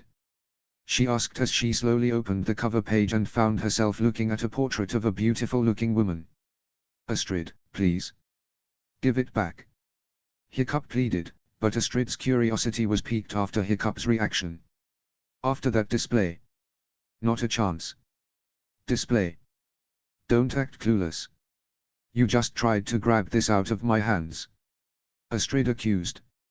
"I did try to stop you, to be fair," Hiccup commented as he saw Astrid's face change, unable to decide how she was feeling as she looked down upon the portrait. Why do you have a sketch of Heather?" Astrid asked dumbly, knowing the answer but still wanting to hear it anyway. Hiccup sighed and lowered his head, unable to meet Astrid's gaze as he tried to find the right words for his explanation. "Look, when I hired her I had no interest in her. I thought she was beautiful, yeah, but I never had any kind of romantic feelings for her. However, something made me want to draw that picture, and when I did I threw the pad away and gave up on art," Hiccup explained, sighing lightly as he took a glance at the sketch on the pad and inwardly groaned at its quality. "Why? It's a wonderful sketch, it's just the model that's the problem," Astrid replied, gesturing to the pristine lines and shading that Hiccup managed to create on the page. "Because she was apparently the only thing I had inspiration from." Astrid felt a surge of jealous rage rise in her throat, but she pushed it down. "And if I can't find inspiration in the most mundane things like I used to, then I've lost all inspiration and desire to draw," Hiccup admitted sadly, calming Astrid's hated emotions and making her heart hurt for him. "You drew her because you were trying to hold on to your artistic inspiration," Astrid realized, staring at the page in a new light.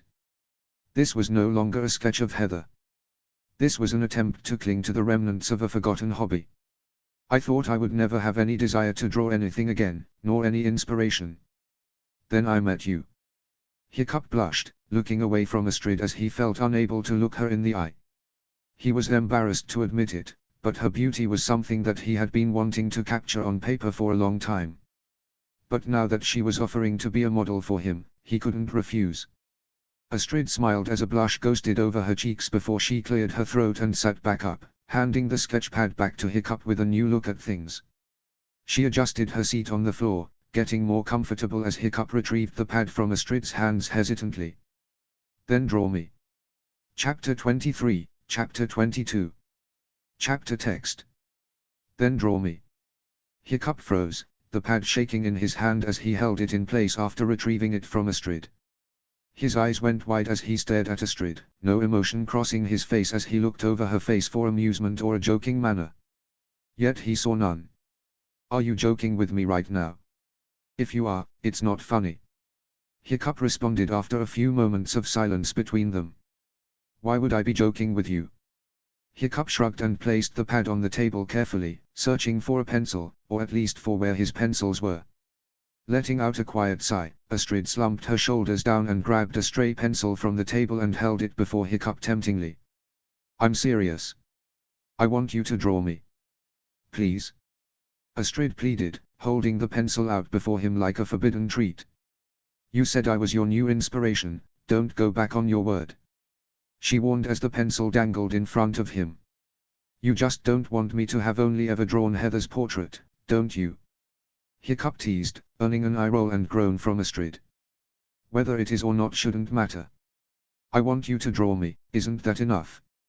Every fiber of Hiccup's being wanted to grab the pencil from her hand and throw it far away, unable to bring himself to draw such divine beauty and ruin its perfection upon the page that he'd create.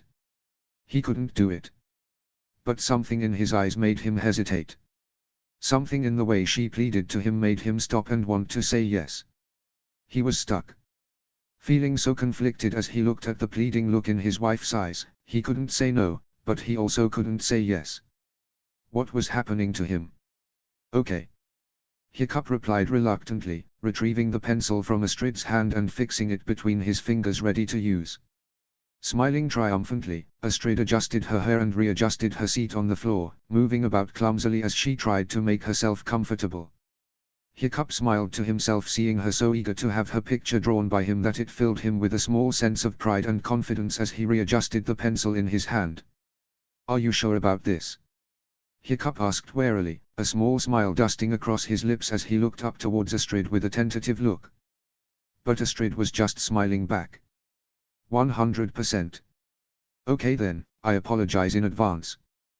Then the pencil touched the paper and Hiccup began to draw Astrid's portrait. As the pencil cascaded across the paper, Hiccup's eyes momentarily moved from the paper and up to her face, capturing the image in his mind.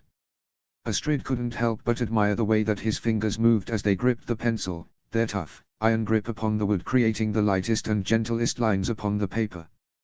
Hiccup's face was hardened in focus, his jaw clenched and his lips parted ever so slightly as he focused closely upon drawing her portrait. Minutes passed, but neither one noticed, both were absorbed in their company.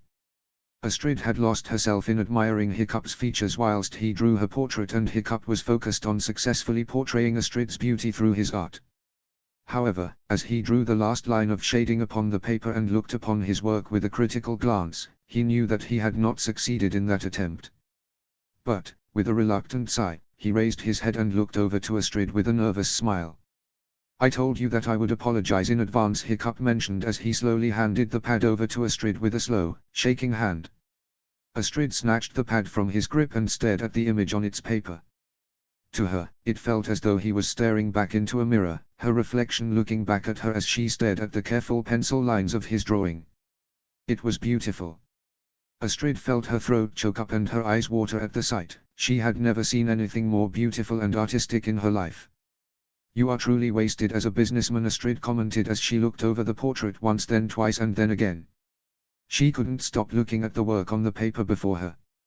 She had never seen such a masterpiece before. I think you should have been an artist. She smiled before looking up at Hiccup, who was avoiding her eyes shyly. You would have been the best artist, maybe even better than Da Vinci. I mean, he was more of an inventor than an artist, but you like it that much? He blushed, looking away from her and fiddling with his fingers in his lap as her words sunk into his skin. No one had ever looked at his art before, his father wasn't interested and he didn't have that many friends in school. His art became his only hobby to distract him from his loneliness, and he had never really shown anyone his work before. Astrid was his first in-person model and his first critic. I love it, Hiccup. It's like looking into a mirror. It's unbelievable. And she loved his work. Really? Yes. Astrid beamed, finally locking eyes with Hiccup and giving him a wide, proud, pleased grin. Hiccup was dazzled by her bright look, her words warming his heart as he felt her insistence as she beamed at him with a blinding smile. I mean, I don't think I portrayed you as elegantly and beautifully as I would have hoped. Are you kidding? Astrid looked back at the portrait and felt her breath get lost in the beauty of the art. I look more beautiful in this portrait than the one I get when I look in the mirror. She smiled jokingly, her words genuine but having a light-hearted tone to their meaning. I doubt that. Well, you probably think I look beautiful no matter what. That is true. Hiccup muttered to himself, momentarily looking away from Astrid's beaming face. Do you mind if I keep this? She asked curiously, her eyes begging as she looked over to Hiccup for permission. With a small shrug and a kind gesture towards the portrait in her hand, he nodded and allowed her to rip the page out of the sketchbook. Astrid looked at the single page in her hand, having placed the pad back on the table in front of her, and smiled at the drawing. This is my favorite picture of myself, Astrid announced with a beaming smile, staring into her own eyes with admiration. In fact, it's the only picture of myself that I like. I do hate myself in photos. Do you draw then? Hiccup asked, as he picked up the pad and flicked to another blank page in the pad, wiping off any dust or dirt from the page and glancing over at Astrid. Closing up, she shook her head and shyly looked away as she admitted to another thing she couldn't do. So, cooking and drawing are two of your weak points. Strangely, you seem to excel at everything else. Hiccup joked as he handed the pad to Astrid along with a pencil. How would you know? You haven't seen me do everything else. Astrid smirked, flashing Hiccup a curious but teasing look as Hiccup realized his words. Blushing madly, Hiccup looked away and let out a short cough as he spluttered out some excuse. I mean, I assume you are. I'm just guessing from. Well, I don't know. Hiccup rambled, barely able to come up with some sorry excuse as to why he had said that. But Astrid shrugged it off, treating it like a joke rather than anything else. It's all right, Hiccup. Don't fret over it, I was only teasing. Anyway, what do you want me to do with these? She asked in confusion, her brow furrowed deeper than before as she looked at Hiccup. But he just smiled and gestured to the paper. Draw me. What? She exclaimed in surprise, a sudden shock of nerves hitting her directly in the stomach. This wasn't what she was used to. She couldn't do it, could she? She was the worst at drawing, and she couldn't compete with Hiccup on that. Go on, give it a try. I won't judge you for whatever you draw. Trust me. Just draw me. Hiccup said softly, feeling slightly guilty for making her do this. However, it was payback for having him draw her. He hadn't drawn in a long time and Astrid was the first thing he had properly drawn in 6 years. It made him incredibly nervous to draw her on the spot like that, so Hiccup was going to do exactly the same to her. Fine, but don't blame me if you get offended by what you see. And so Astrid started drawing. Her pencil nervously cascaded across the paper, unsure lines and uneven textures patterned the page as Astrid drew to the best of her abilities. Her nervousness about drawing Hiccup meant that she rarely looked his way and instead mostly drew him from memory, feeling too embarrassed to meet his watchful gaze.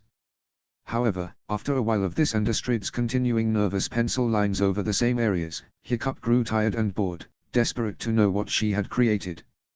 So, standing up and noiselessly making his way over, Hiccup sat beside Astrid and took the pencil out of her shaking hands. You're putting too much thought into it, that's why it doesn't look right. Hiccup commented as he watched Astrid's brow furrowed at her drawing.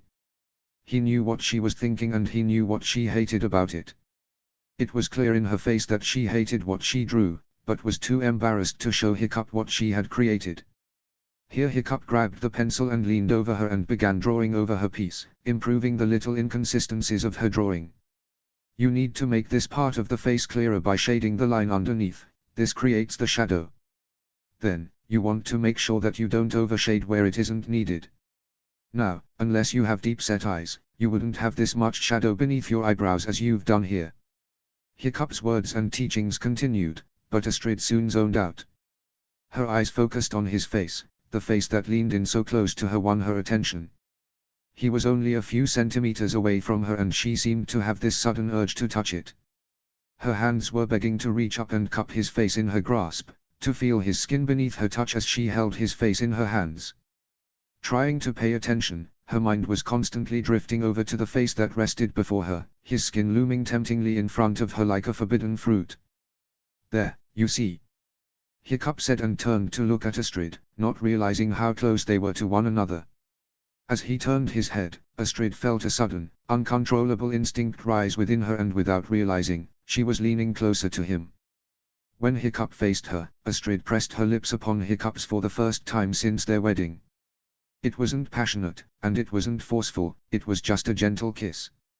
Astrid felt his quivering lips upon hers and enjoyed the soft taste of them against her own. She felt as though she had just put in the last piece of the puzzle and finally, the picture was complete. Hiccup sat there in shock, unable to reply. It was the first time he had kissed anyone. The first time his lips had touched anyone else's was at his wedding when he had to kiss Astrid, but that was only a peck.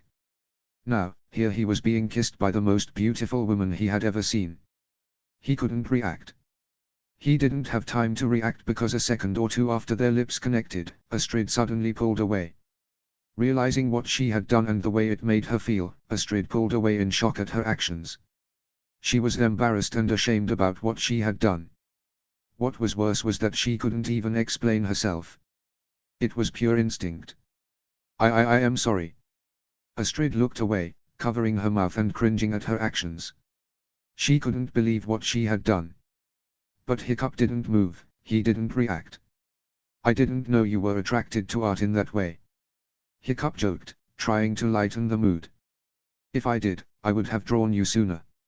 Astrid covered up her entire face, hiding her blushing face from Hiccup's prying eyes as his face remained close to hers. He could see that Astrid was embarrassed by what she had done, clearly thinking that Hiccup was upset or annoyed by her actions. But he didn't want to pressure her into explaining herself. He knew that she was traumatized by what happened, whether it was an accident or not. He was happy he got to know what kissing her felt like. I'm going to bed, Astrid announced and quickly dashed out of the room and rushed upstairs. Hiccup watched her figure disappear out of the room, dashing through the door and up the stairs to her room. Chuckling to himself, he turned back to look at the drawing of himself on the pad. It wasn't brilliant and could be described as an amateur's drawing, but Hiccup wanted to keep it, as a memento. However, Hiccup felt a small pang of regret as he watched Astrid disappear from the living room, retreating up to her room. He wished he had made her stay, perhaps able to steal another kiss from her again. But he knew that was just wishful thinking, and he should just enjoy the moment as it passed. His first kiss. Suddenly finding a new sense of pride and enjoyment in art, Hiccup began packing up his things tidily. Something about that event sparked a new sense of inspiration within him and he felt as though he wanted to draw more. There was something out there that he wanted to capture with Astrid. He knew that this was the start of a new thing that he had never experienced before, and the road seemed like it was only going to get rough ahead, but he was determined to ride it out. Chapter 24, Chapter 23. Chapter text. Astrid could barely sleep that night. Tossing and turning in her bed, she barely got a wink of sleep. Instead, she lay on her bed with the sheets covering her body and her gaze focused on a certain point on the ceiling. The memory of his lips remained engraved upon her brain, the taste and feel of them forever haunting her dreams as she softly touched her lips. It felt as though he was still there, the ghost of his touch still lingering upon her lips as she lost herself in the moment again. Snapping herself out of it, Astrid turned over in her bed forcefully, trying desperately to snap herself from her thoughts about Hiccup. Nothing could happen between them, and Astrid knew that. But something inside her didn't want that to be the case. There was more to them than she had first thought. What are you doing to me, Hiccup? Astrid asked herself as she turned over in her bed for the final time before the ringing of her alarm awoke her from her trance. Barely having gotten a wink of sleep that night, Astrid lazily turned off the alarm and sluggishly made her way to the bathroom to wake herself up. However, the cold shower and light makeup on her face somehow didn't make her look any less disheveled. With a resigned sigh, Astrid shrugged at her sloppy appearance and headed for the door, unlocking it slowly and revealing an auburn-haired figure standing waiting on the other side. His presence caught Astrid by surprise and she almost thought it was a hallucination, but when he grabbed her waist to stop her from slipping over on the floor as she stepped back in surprise, she knew it wasn't. Whoa! Hiccup called out as he caught Astrid in his arm. Steadying herself, she stood in front of him proudly and attempted to hide the fact that she hadn't slept at all last night. Be careful, the floor can be slippy in the morning when you're not paying attention, milady. Don't call me that. Astrid spat coldly, her gaze avoiding Hiccup's figure as she held herself together. Hiccup furrowed his brow at her words and spiteful tone, confused about her mood. I always call you that. Hiccup pointed out, showing his confusion at her tone. Well, it sounds like I'm your wife or something. No one's around, you don't have to care about me, you know. Astrid cringed at her own words, hating herself for spewing such nonsense to him as she tried to forget the images of last night. Hiccup felt a small stab in his chest as the words fell from Astrid's lips, her tone scolding him as he stood there helplessly. Astrid lowered her head and rushed past Hiccup, not daring to meet his eye as she sidled past and hurried back into her room. Closing the door rather forcefully, Astrid found herself back in her room with her back against the door. When she heard the door to the bathroom close, Astrid let out a small sigh and slowly slid down the wooden material to the floor, her knees tucked into her chest. Hiccup shook his head as he watched Astrid rush into her room, her apparent awkwardness making Hiccup feel guilty about what happened the night before. Was she embarrassed because she kissed him? Or just because it was him? Hiccup couldn't tell, and he was mostly not wanting to know, quite resigned to avoiding the situation and wanting to forget about the whole thing. She's probably embarrassed about last night, that's why she said those things. Let's just pretend it never happened, Hiccup told himself as he looked at his reflection, his gaze lowering to his lips. She didn't kiss you. Instinctively, Hiccup raised a hand to his lips and softly touched the skin as if he could still feel Astrid's presence lingering upon the skin there. A part of him regretted not kissing back, not having the nerve to show her that her action was in agreement, to reciprocate that action. Even if it didn't mean anything. But that kiss meant everything to Hiccup. But that was my first kiss. Hiccup continued to stroke his lips as he lost himself in his thoughts, the many teenage fantasies he once had fading instantly as he realized they were all worthless compared to the real thing. But he had to shake himself out of his trance as he realized where he was and what he was thinking. So much for forgetting it ever happened. Making his way downstairs, Hiccup met Astrid waiting by the door, standing around looking very awkward as she attempted to look at everything in the room. It was apparent that she didn't want to look as though she had been waiting for him to come downstairs to her, but it was clear that that was what she was doing. Astrid. You ready to go? Hiccup asked cautiously, trying to meet her eye but failing every time. Nodding her head, Astrid opened the door for the two of them and stepped out into the fresh morning air. As Hiccup exited the house, he took in a deep breath of that morning air, enjoying its cool freshness as he made his way down to the car on the driveway.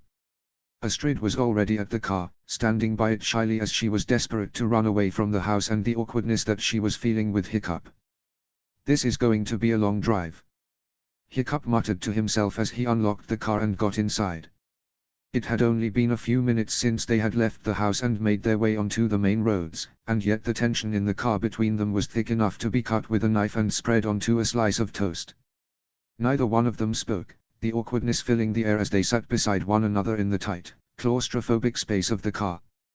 The silence was only cut by the loud, abrupt ringing of a cell phone. Quickly looking around, Hiccup knew that it wasn't his and saw Astrid fumbling around with her bag in search of her phone. Her head was almost consumed by the bag as she went delving into its space in search of her phone and hold the source of the ringing.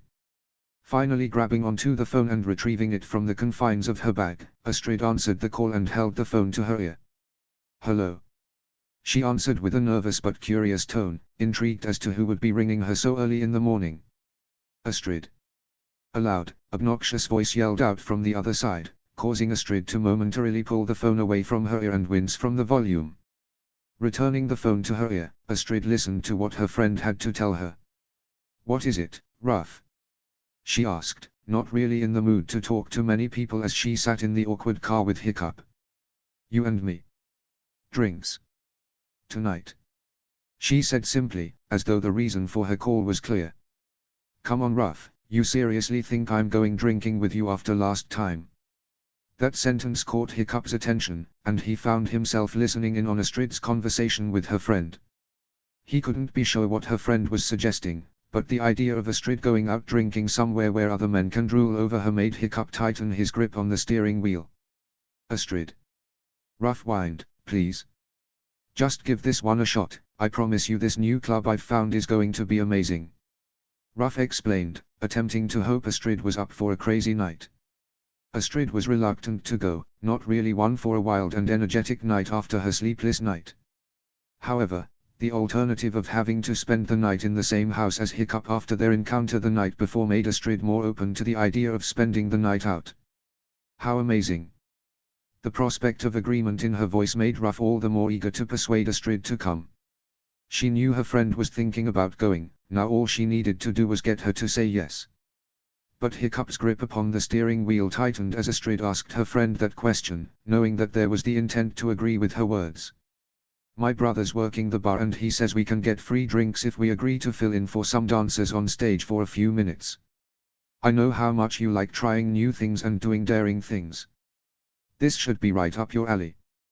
Besides, Ruff paused and lowered her voice slightly, I'm sure you're eager for an excuse to escape that house you're trapped in with your husband. Astrid couldn't see her friend, but she knew that she was using air quotes around the word husband. All right, you win. How else am I going to spend my Friday night? Astrid replied, the prospect of getting up and dancing in front of a crowd slightly scaring her but also intriguing her. So many eyes on her and the idea of being the center of attention, that was something she could agree to. Great. I'll come to pick you up at your house at 9, don't be late. Ruff answered before hanging up abruptly and leaving Astrid hanging. Why does she always do that? Astrid muttered to herself as she took the phone away from her ear and placed it back in her bag. You're going out tonight? Hiccup asked in response to her call, the idea intriguing him and the need to talk to her about it eating him from the inside. Yeah, I thought it might be a good idea to spend the night with some friends. Better than not having anything to do for the night. Astrid shrugged, looking out the window as her mind thought about the last time she went out with Ruff. I guess you're right. Better than hanging out with me, I suppose. Hiccup muttered to himself. But promise me you'll be careful, okay? Hiccup begged, his words lingering in the air between them as Astrid turned to face him. What do you mean, careful? What do you think I'm going to do? Astrid asked, feeling slightly offended by Hiccup's innocent question. Astrid, don't be like that. I just meant don't overdo it. Be like what? So touchy and sensitive about something that has no hidden meaning behind it. All I meant was don't get blackout drunk and do something you'll regret. I don't want to be picking you up on your way back from a walk of shame. Do you think I'm that easy? Do you think I'll just sleep around with the first guy who takes any interest in me? Is that what you're saying? I mean, you kissed me so. Astrid scoffed. Hiccup had pulled into a parking space in the underground parking lot and was turning off the engine. Astrid began to open the door but turned around harshly to look at Hiccup with a stare that could kill. I can't believe you. You're a dick. And you know what? She pointed a finger accusingly at him. You're right, I did kiss you. But now I wish I had never kissed a vindictive virgin like you. So don't tell me what to do with my life. She slammed the door to the car and stormed off towards the elevator, angrily walking away from the car. Hiccup hopped out of the car and called out to, his voice echoing around the parking lot as he cupped his hands around his mouth. I wasn't aware that you had one. Astrid turned around and gave him a giant middle finger, and shot him a pissed-off look. Storming away and disappearing into the elevator, Astrid finally escaped from the harsh words and crushing reality of Hiccup and finally allowed herself to breathe. It felt like her first fight with Hiccup after they had become somewhat civil, but there was an unknown tension brewing between them and it continued to unleash the vicious beast that came with it. You prick. I hate you, Hiccup Haddock. I really do. Astrid spoke through gritted teeth as a small tear cascaded down her face and dropped onto the floor of the elevator. Chapter 25, Chapter 24. Notes. See the end of the chapter for notes. Chapter text. Astrid had rushed home from work that day, eager to stay away from Hiccup and eager to get ready for her night out with Ruff Nut. Due to leaving work earlier than him, Astrid took a taxi home from work and entered the empty house. Without Hiccup, the house always seemed so empty and huge as though there should be something inside it to fill the space. Whenever she walked into the entrance hall, the room always seemed too big for the two of them, as though it was built for larger people, or perhaps just more. However, Astrid threw her coat on the coat rack and rushed upstairs, eager to start getting ready. Even though it was currently 6 o'clock, leaving her with 3 hours to pass, Astrid wanted to get herself made up and dressed before 8:30 so that Ruff didn't have to wait for her. Bursting through her door into her bedroom, she threw her things at the foot of the bed lazily and wandered over to her closet. Throwing open the doors, Astrid scanned her eyes over the clothes that rested within the confines of the closet, all waiting to be worn. There wasn't much to choose from, as Astrid had filled her closet with smart, work dresses and ballroom-styled dresses that reached the floor. So, she didn't really have anything that could be considered a club dress. Astrid wanted to feel good that night, she wanted to feel wanted by anyone willing to look at her, so she needed to find the best dress that she felt good in. Then, her eyes landed upon a very small, tight-fitting dress that had been shoved to the side and hidden beneath the layers and thickness of all the other dresses inside. Pushing everything else aside and allowing herself access to the dress, Astrid retrieved the dress from within the closet and brought it out into the light for the first time in who knew how long. Walking over to the mirror, Astrid held the dress up to her body and checked the look of it upon her. It was a bit shorter than the pencil skirt she was currently wearing, and it was smaller in size, meaning it was going to be a tighter fit than whatever she was currently wearing. But Astrid liked the look of it, it made her look like the woman she had always wished she could be. However, tonight she wanted to be the woman who is desired by every guy in the club. Throwing the dress onto her bed, Astrid took off her shoes and jacket and threw them to the foot of her bed to add to the pile of work attire resting there, and she headed for the bathroom to clean herself up. 3 hours seemed to pass by in a second as Astrid stood before her mirror and admired her figure in the slim-fitting dress. Astrid thought she looked like a model, and the idea filled her with a wondrous sense of confidence and self-esteem.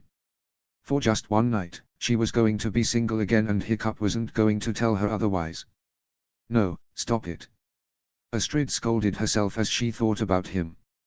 Let's just forget about him for tonight, and just have fun. She told herself with a smile at her reflection. He's a prick anyway, he needs to learn just what he is missing. Her dress was jet black with a velvety finish to the material.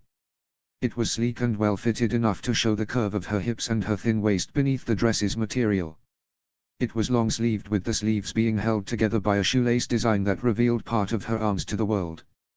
Her chest wasn't on display very much, but the dress had a V-neckline that exposed part of her chest, but not enough to be considered revealing and provocative. Satisfied with her look, and a glance at the clock, Astrid grabbed her clutch bag with a long chain that she slung over her shoulder and left her room, heading downstairs. Her high heels clicked against the staircase as she made her way down carefully, using the banister for balance as she descended to the entrance hall at the bottom of the stairs. Finally arriving there, she saw Hiccup's head emerge from behind the living room's door. He had a mug in one hand, and it was clear that he had come out incidentally to get another drink. However, as he saw Astrid arriving at the bottom of the stairs in her outfit, he froze and his mouth fell slightly open in awe at the woman standing before him. What? Astrid asked, snapping Hiccup out of his trance and noticing his vacant, admiring expression as he was looking at her. Something on my dress? She asked innocently, taking a small turn around whilst looking down at herself, as though looking for something wrong. But Hiccup knew what she was doing. By turning around on the spot, Astrid gave him a full view of her outfit. It told him how tight it fit her figure and how much of her body was visible to everyone's eyes. She didn't need to show skin to have a revealing dress. The fact that the dress fit her so perfectly meant that it didn't take a genius to figure out what it was like underneath. Take it off, Hiccup growled unintentionally. You are not going anywhere looking like that. He hadn't wanted to speak, but the words erupted from his throat and burst forth from within him before he could even stop them. A primal instinct within him wanted to throw a large coat over her figure and hide her from the rest of the world, keeping her majestic beauty all to himself, only for him to see. But he would never admit that to himself as he looked upon her figure standing in the entrance hall that night. What? Does it look that bad? Astrid asked curiously, worried that she looked too ridiculous in the outfit. She wanted Hiccup to like what she was wearing, even get jealous over it, but the expression she was reading on his face wasn't jealousy. No, unless you want to have every guy who sees you drooling over you. Hiccup pointed out, but Astrid just shrugged. I mean, that was kind of the idea. That's why women dress like this, Hiccup. But I suppose you wouldn't know that considering I'm the first girl you've had to share such close proximity with. Astrid scoffed, rolling her eyes at Hiccup's ridiculous comments. Oh, I'm sorry. I didn't realize you wanted to dress like a slut. I thought you said you weren't easy. Hiccup remarked with an unreadable expression as he turned his nose up at Astrid's outfit. Astrid scoffed again and rolled her eyes, slowly crossing her arms over her chest, causing her chest to stick out further. Hiccup was starting to get on her nerves and she wasn't in the mood to argue with him, but here she was getting irritated by his condescending quips. "You're a piece of work, you know that," Astrid retorted. "I can wear this dress without having any intentions of sleeping with anyone you know." "Really? That's not the impression I got from that outfit." Astrid felt her breath get knocked out of her. Now, Hiccup wasn't just insinuating that she was a slut, but actually saying it without having to say the word itself. Their argument was beginning to escalate, but Astrid didn't want to ruin her night just before it got started, so instead, she calmly recomposed herself and smiled at Hiccup innocently. "I just wanted to wear an outfit that makes me feel good about myself, Hiccup." "Is that because it's the outfit that you get felt up the most in?" Hiccup replied quickly, the words barely registering in his head before they were spilling out from his mouth. "That's it," Astrid exploded, her string of reason snapping without warning, and Astrid felt her anger boil over rapidly. Her eyes grew white with rage as she locked eyes with Hiccup and began striding towards him furiously. She poked her finger into his chest as she spoke. "You are the most insolent, condescending, insulting man I have ever met in my life. I can't wait until we can end this whole charade, because then I don't have to look at your ugly face again, which makes me want to vomit right now. And you know what? I feel sorry for the desperate girl that ends up with you, because then she'll have to go through emotional torture and mental violence before she can feel appreciated by you. After all, you don't know how to talk to women." Astrid gritted her teeth and prodded Hiccup harshly in the chest, almost making him stumble back. "Maybe if I hadn't married you, I could learn to love myself more than you love making other people feel bad about themselves." "Careful there, you might be talking about yourself, sweetheart," Hiccup remarked sassily, a smirk spread across his lips. But his eyes held a look of regret as he heard the words exiting his mouth. "Oh, you are just an insolent prick, aren't you? And a confident one at that too." Astrid chuckled. "But tell me, is being stupid a profession, or are you just gifted? Because although I may not be perfect, at least I'm not you." With that, Astrid turned on her heel and stormed out of the house.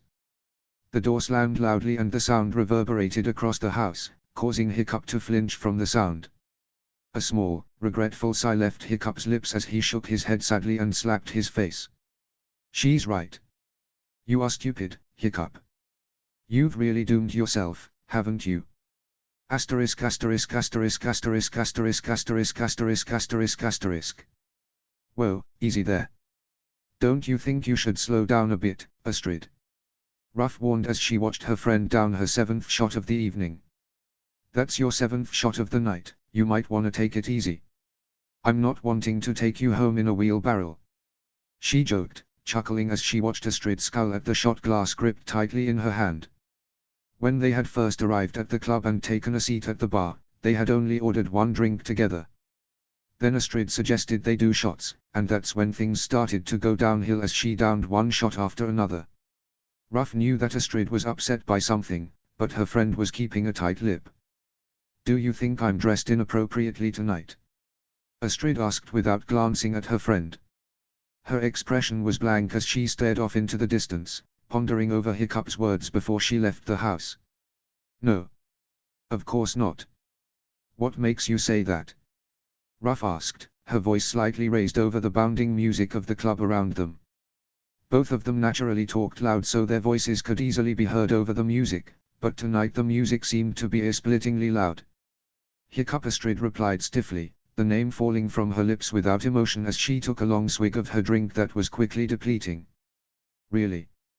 Ruff raised her eyebrows and leaned in close to her friend with a comforting hand upon Astrid's back. "What did he say?" "He said that I was dressed like a slut. That I had to be desperate for attention to dress like this." "He said that to you?" Astrid nodded. "Maybe not those exact words, but yeah. Oh, I'm gonna cave that dick's head in if I ever get the chance." Ruff growled, cracking her knuckles in a gesture to initiate combat. "No, don't do that, Ruff. I think you'd only make things worse." Besides, Astrid took another sip of her drink, Beating him up won't prove him wrong, it may only affirm his accusations. Astrid claimed sadly, staring down into her drink and losing herself in the reflective liquid. Well, it would make me feel better for him hurting my friend, Ruff added, a small smile spreading onto Astrid's face at her friend's comment. Same here. Astrid, you know you can always talk to me, right? Astrid nodded as Ruff patted her on the back once again. So tell me, why does Hiccup care so much about what you wear? She asked curiously, the story intriguing her as she searched Astrid's face for an answer. Astrid had her suspicions, but she couldn't be sure. It couldn't be because of their kiss. He couldn't actually like her after that, could he? Beats me. Astrid shrugged the thoughts off and downed the rest of her drink. Come on, let's go and dance. I want to forget about him for one night, please. Astrid hobbled drunkenly over to the dance floor and started making her way over to the stage. Ruff smiled lightly and shook her head at her friend's weird drunken dance moves as she made her way over to the stage where another dancer was pleasing the crowd. I knew she'd only do this gig if she was drunk enough. The barman, Tristan, tough nut, commented as he watched Astrid dance her way over to the stage. Ruff laughed lightly at her brother's comment and smiled as she watched her friend go. I know. But I'm still mad that your boss specifically asked for me not to dance. Ruff said over her shoulder, her gaze focused on Astrid, making sure she was safe. Well, he probably didn't want a repeat of the last time you danced on that stage. His wife's in town and he doesn't want to be bringing you home again. Tough Nut replied with an amused tone, the small compliment not going unnoticed by Ruff. Thanks for believing that I can still hook men like him in. Thanks for not hearing my sarcasm. Besides, I think it was more of an insult to him for being so desperate for sex that he'd sleep with you. Tough joked, taking away the joy his sister felt from the compliment he had given. Besides, he gestured towards Astrid's dancing figure. Astrid has a higher hit rate when it comes to getting people to dance. Something about her movements just gets you hooked. Tough complimented, feeling slightly intoxicated whilst watching Astrid move. But quickly shook it off and got back to work. Rolling her eyes, Ruff stood up from her stool and made her way onto the dance floor and decided to get a better view of her friend, who had managed to make her way onto the stage. Astrid, meanwhile, was starting to feel the alcohol as it started rushing through her system, the buzz taking over her body and causing her to dance on stage like some kind of crazed madman.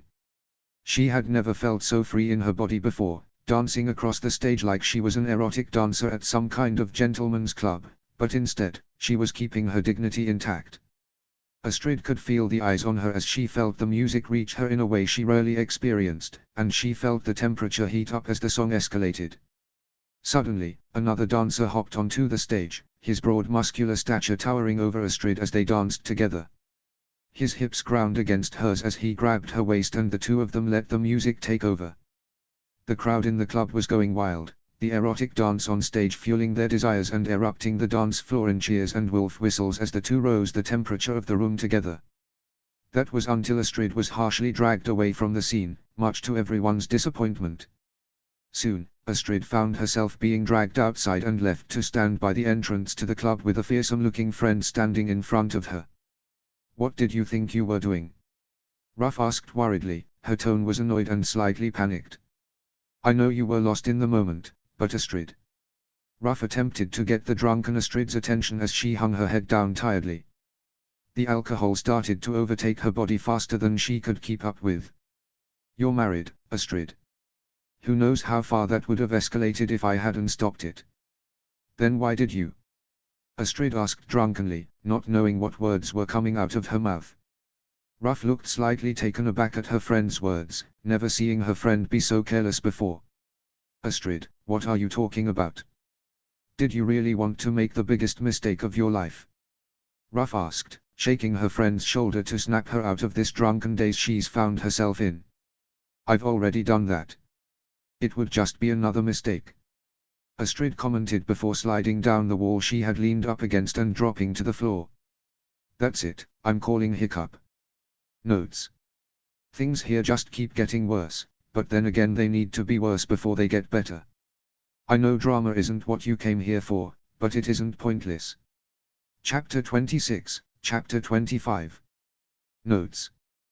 2 chapters today because some were upset about the drama. For some reason, you are rewarded for your impatience. Character development, for me, requires drama to show later change. All will be revealed soon. Chapter text. The night had been quiet for Hiccup, scrolling through social media and watching whatever was being shown on TV that evening. Nothing was interesting to him, and that frustrated the hell out of him. Hiccup knew that Astrid was having the time of her life out partying with her friend, probably drunkenly making out with the nearest guy to her. Stop it, Hiccup. Stop thinking like that. Hiccup scolded himself, erasing the image of Astrid making out with another guy from his mind. The image was sickening, and slightly angering as he thought about Astrid kissing another man with the same lips that had been on his. He knew how it felt, and he wanted that feeling for himself.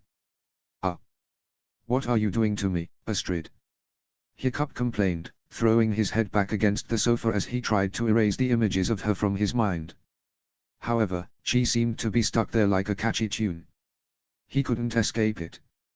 Suddenly, a ring from his phone sounded and alerted Hiccup to his idling phone resting in his palm. The TV was still chatting away to itself in front of him, whereas his phone was resting in his hand where he had been looking through his social media. As Hiccup looked at his phone, the notification that had sounded lit up on his screen. Hiccup could see that it was a message from his friend, Jack, and it suggested something that made Hiccup worry. The message read: "Is Astrid out clubbing tonight, or is she with you?" Hiccup furrowed his brow and typed back a reply. "She should be." "Why?" Jack's response was quick. "Then I think you should see this." The next thing that appeared in Hiccup's messages was a video file. The thumbnail was a bit blurry and dark, the evidence of flashing neon lights in the background drew his eye and it made Hiccup curious. Why did Jack send him this? Opening the file, Hiccup's heart sank. There, standing dancing on top of a platform, was Astrid. She was dancing away to her heart's content, clearly enjoying her time without Hiccup and the alcohol.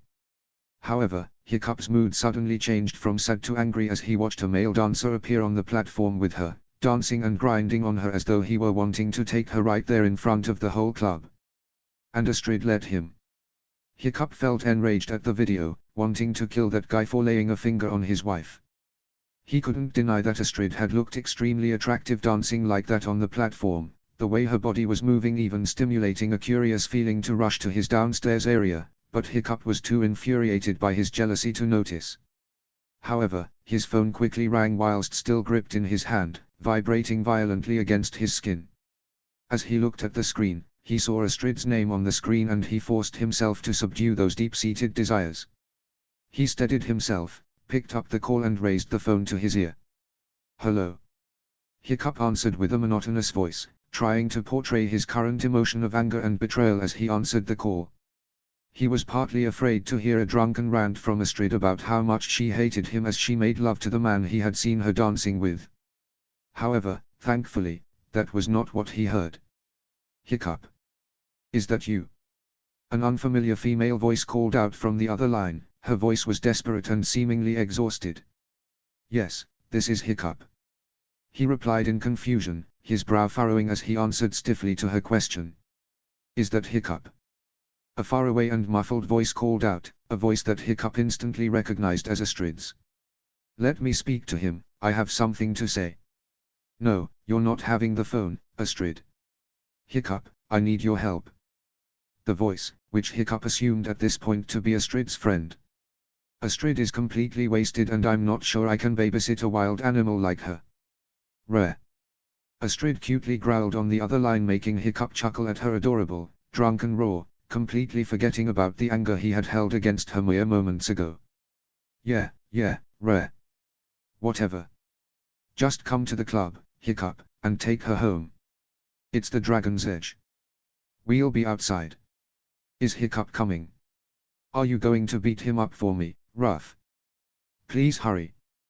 Then the line cut off. Hiccup smiled in a sense of amused confusion as the line to Astrid's phone cut off abruptly. But with a heavy sigh, and a slight roll of his eyes, Hiccup stood up from the sofa and made his way out into the hall to grab his coat. Drunk Astrid. Now, this should be interesting. As he drove to the club, he had an unsettling feeling resting in his stomach as he thought back to that phone call. Had Astrid told her friend what he had said to her before she'd left? At the time he hadn't wanted to admit it, but he was jealous. He was jealous at the thought of other men seeing her in such a revealing dress. Jealous of others seeing her and not knowing she belonged to him. He was afraid that when she wore those clothes to the club some guy would take advantage of her. He was afraid of losing her to someone better than him. Frankly, Hiccup thought to himself, she deserves better. Finally pulling up outside the club, Hiccup saw his wife and her friend standing outside to the side of the entrance into the club. Hiccup could see a line of people still waiting outside for entry into the club, but a bouncer was barring their way until there was more room inside. Hiccup saw Astrid leaning up against a wall, with her friend standing beside her seemingly looking out for something. Turning off the engine, Hiccup made his way out of the car and over to the two girls by the side of the club. He jogged lightly to approach them faster, and as he reached them, Ruff turned around to face him with a relieved look coming over her. "Thank Loki you're here, Hiccup. I don't know how much more of her babbling nonsense I can take." Ruff sighed, slapping her forehead in exhaustion as she looked over her friend who was leaning against the wall with her head looking towards the sky.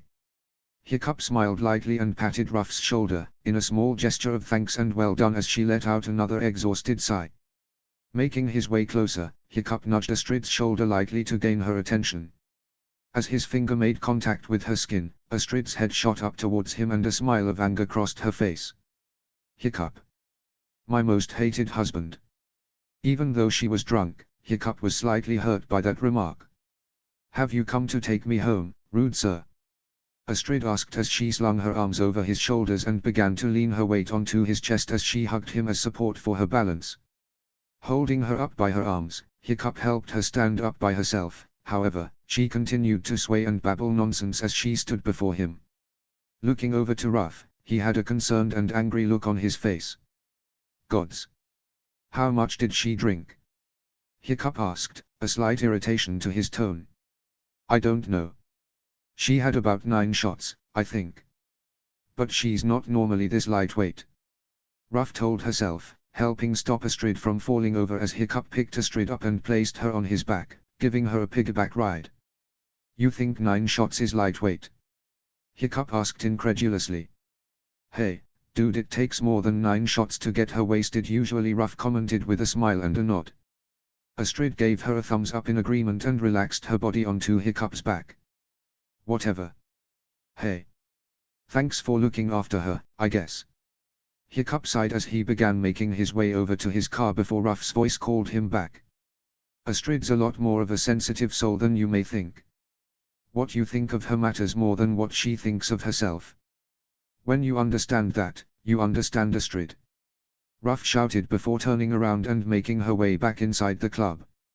Clearly, she wasn't ready for her night to end yet.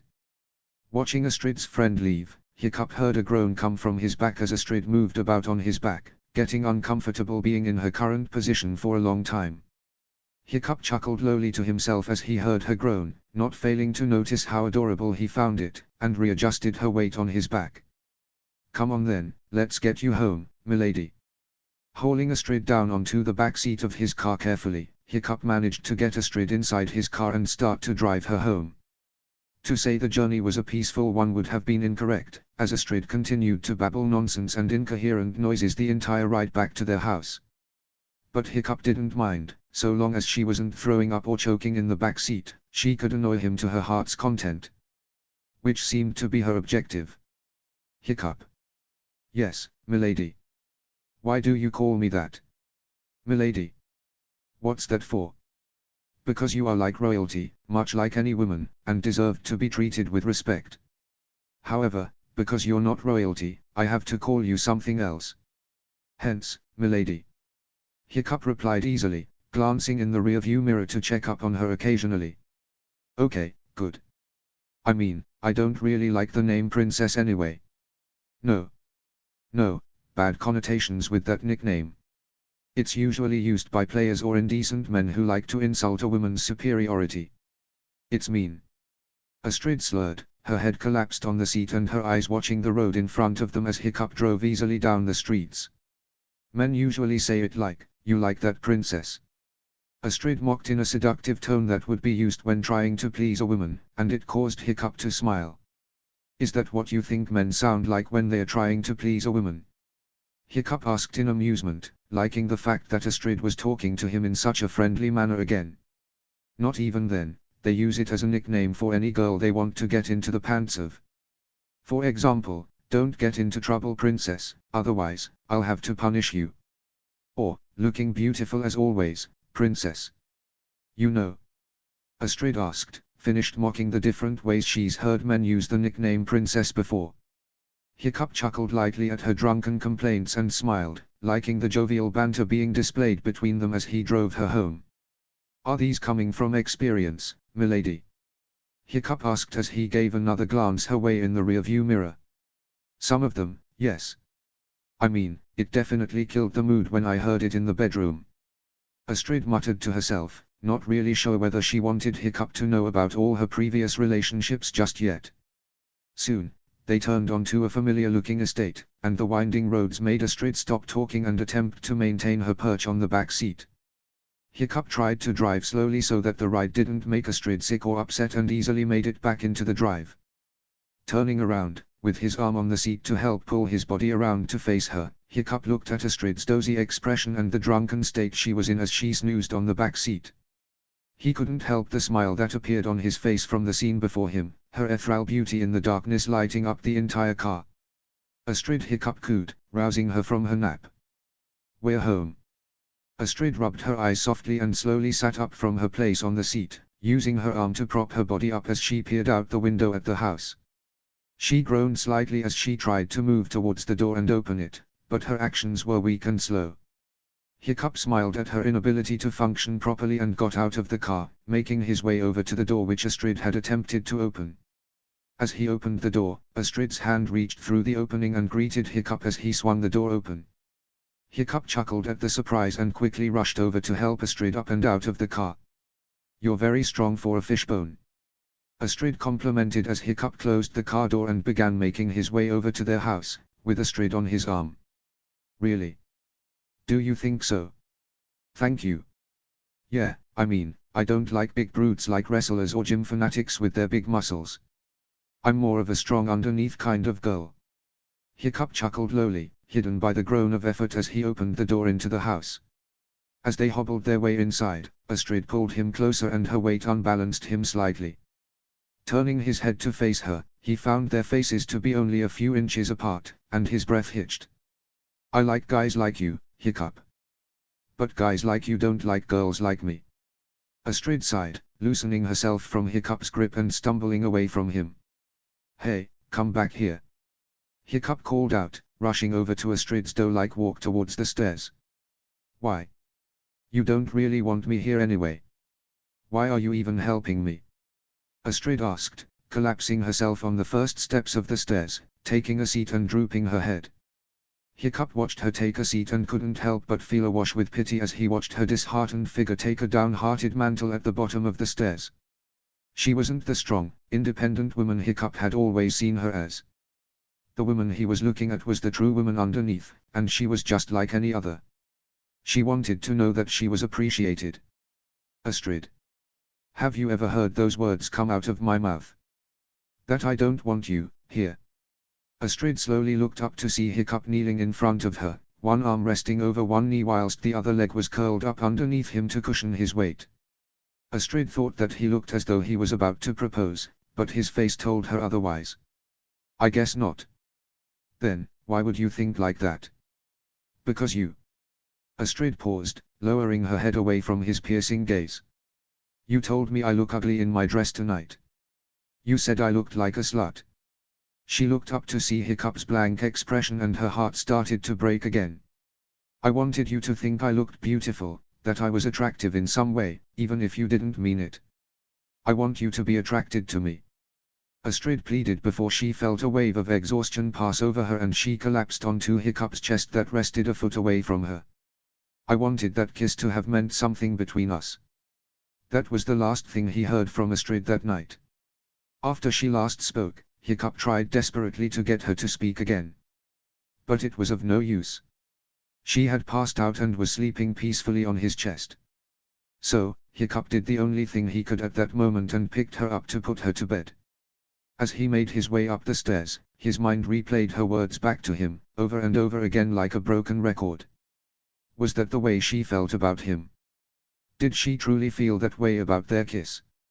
Hiccup couldn't be sure because she passed out before he could confirm it, but he couldn't be sure of anything about Astrid. Yet, something inside Hiccup told him that she was telling the truth and that there was more to this whole relationship than either of them had first realized. Chapter 27, Chapter 26. Chapter text. Stirring awake with a pounding headache and the feeling of 1,000 feet running through her head, Astrid awoke the next morning feeling the unbearable consequences of her actions. She knew that she shouldn't have drunk that much, despite her usual high tolerance for alcohol, but she was desperate to wash away the pain. Climbing out of bed lazily, Astrid placed her feet on the ground and sat up in bed as she felt the sun's rays hitting her back. Her head still pounded like mad, 1,000 voices screaming out at her with a dozen footfalls rushing through her ears. It felt as though she was drowning in her own madness and she wanted it to stop. Never again. Astrid promised herself as she rubbed her temples, massaging some of the pain away as she made a concerted effort to stand up without collapsing onto the floor in pain. Making her way over to the bathroom, she smelled something delicious coming from downstairs. The smell of fried eggs and bacon filled her nostrils as she smelled the familiar smell of an old English fry-up, and her tummy roared. So, with a promise to return, Astrid rushed into the bathroom to look for some painkillers and to use the toilet to relieve herself. Making her way downstairs after she was finished in the bathroom, Astrid slowly made her way downstairs, following the tempting smell of breakfast. The smell only seemed to get stronger as she made her way down the stairs, edging closer to the kitchen, her headache and pains quickly forgotten as the promise of breakfast lingered in front of her. As she crossed the threshold into the kitchen, her breath hitched as her eyes fell upon a sight that caused her race and her blood to rush to her cheeks. There, stood with his back to Astrid, was Hiccup. Shirtless. Although she couldn't see his bare chest, his bare and surprisingly muscular back was on full display for her, and it made her heart race. Blushing madly at the sight, she tried to tear her eyes away from the scene, but she was already enchanted by the view. Hiccup hadn't noticed her arrival yet and was too concerned with cooking the perfect breakfast for her, so didn't feel Astrid's eyes boring into his back as she admired every crevice and curve and muscle that shaped his back. But soon, Hiccup turned around, coming face to blushing face with Astrid. She quickly turned her gaze away from him, attempting to hide her red face as he looked at her and revealed his even more impressive chest. Her glimpse at the shirtless man, now facing her, made a desire spread throughout her body that she had never felt before. Something inside her begged her to do something that she tried very hard to resist. Despite the temptation. "Morning, Astrid." Hiccup called out to her with a beaming smile, a smirk hidden beneath as he noticed her blushing face. He knew exactly what he was doing to her, and he just wanted to tease her. Morning. She hobbled over to the kitchen island and took a seat there, not daring to look Hiccup's way. Smiling to himself, he turned back around and continued to watch over the cooking. "Did you sleep well?" "Sort of." Astrid scratched her head, slightly distracting her attention away from Hiccup's shirtless torso. "I had the strangest dream though, and I just can't seem to remember anything about last night," she added, rubbing her temples in thought as she tried to force her drunken amnesia to subside. "Hey, don't think too hard," Hiccup warned as he watched her rub her temples gently in frustration. "I don't think there's any rush to knowing. You went out, got drunk, I took you home, and I put you to bed. What more is there to know?" Hiccup said plainly, shrugging as he recalled the facts of the previous night vaguely. Still Astrid rubbed her head again, feeling as though there was something important she missed last night. "I feel like there was more to it." Shaking her head, before quickly regretting it, Astrid broke herself free from her frustrations and looked over to Hiccup. "Anyway, why are you making breakfast?" she asked curiously, trying to ignore his exposed chest and back on full display for her. "Oh, well." Hiccup looked down, lightly moving the bacon and eggs in the pan slowly. "I wanted to apologize. I know what I said to you last night was hurtful and completely out of line, and I'm truly sorry. If you want the truth, then." Hiccup turned around and faced Astrid, his arms behind him propping his figure up against the counter as he lowered his head in shame. I was jealous, and I was afraid. Astrid looked taken aback. Her mind went blank, and only one word came to mind. Why? Because, as much as you and I keep denying it, you're my wife. I was upset at thinking that other men would get to look at you like that. I wanted you to be trying to impress me, but I thought you wore that dress to have fun with other guys. And I got scared. I didn't want to have to be in that kind of arranged marriage where I have to cover for your secret boyfriend or random hookups. Truth is, you looked like a goddess in that dress and I hated the thought of other men seeing you like that. So, I stupidly thought that if I made you think you looked bad, you'd change and cover yourself up. Hiccup sighed, shaking his head and feeling his heart grow heavy with his words. But you just got angry with me and stormed out. I'm sorry I took my jealousy and anger out on you, and I know that I have no right to think that I own you in any. He was cut off by Astrid's lips forcing their way onto his. Pushing him back slightly, Astrid kissed Hiccup passionately, grabbing his face and pulling him towards her as she kissed him. This kiss was different from the last one, as Hiccup found himself quicker to respond and kiss her back. When Hiccup responded, Astrid felt as though she had ascended to another level of being. His lips against hers, the constant push-pull of their actions was lighting a fire inside of her that she never knew how to light. Hiccup's touch upon her body, as he snaked his hands onto her hips and pulled her closer, burned into her skin and made the fire inside her burn brighter. Turning her around, Hiccup pushed Astrid against the counter, away from the cooking pan, and lifted her onto the counter, grabbing her thigh for the lift. As she sat on the counter, their lips parted for a moment as Astrid pulled herself further forward to connect their hips again. She wrapped her arms around his neck and let out a soft giggle as she looked into his burning gaze.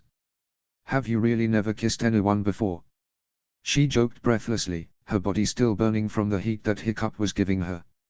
Hiccup gave her a mischievous smirk as he kissed her neck softly, earning a light groan from her throat at the soft, angelic touch of his lips on her skin. There's a lot of things you can learn from TV and movies. He stopped kissing her neck and looked deeply into her eyes. I guess there's still a lot of things you don't know about me. Their lips connected again, drawn together like magnets.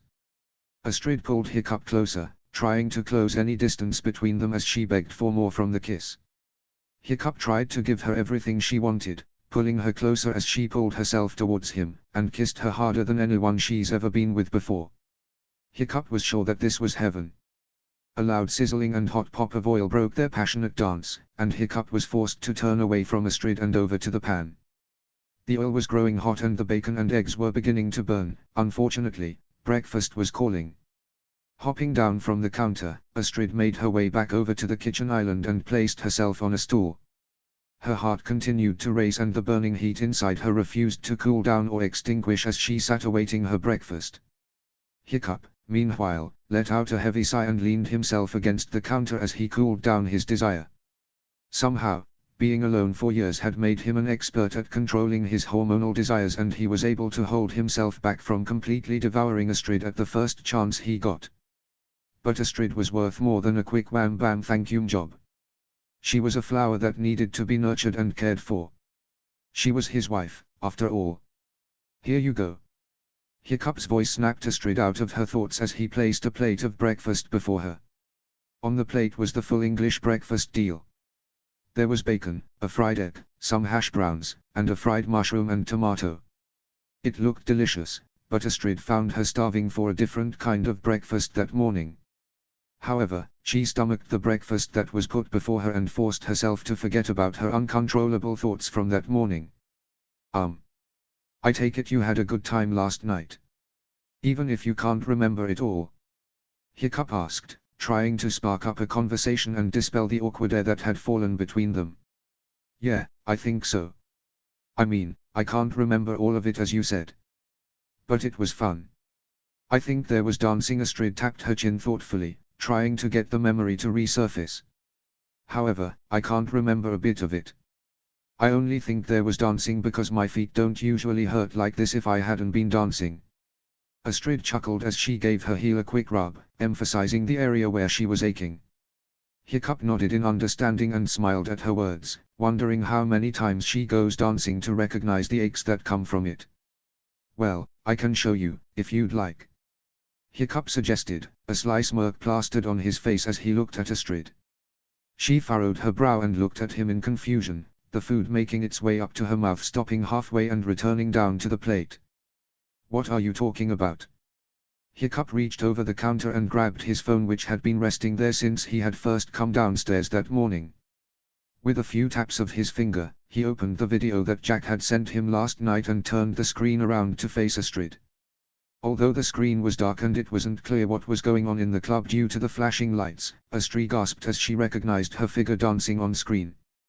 Her hand flew to her mouth as she covered it in shock, a sharp gasp leaving her mouth as she watched the video, an embarrassed flush even painting her cheeks as she watched a strange figure join her on the dance platform and start grinding with her. Oh, gods! Astrid groaned, putting her head in her hands and turning her gaze away from the screen.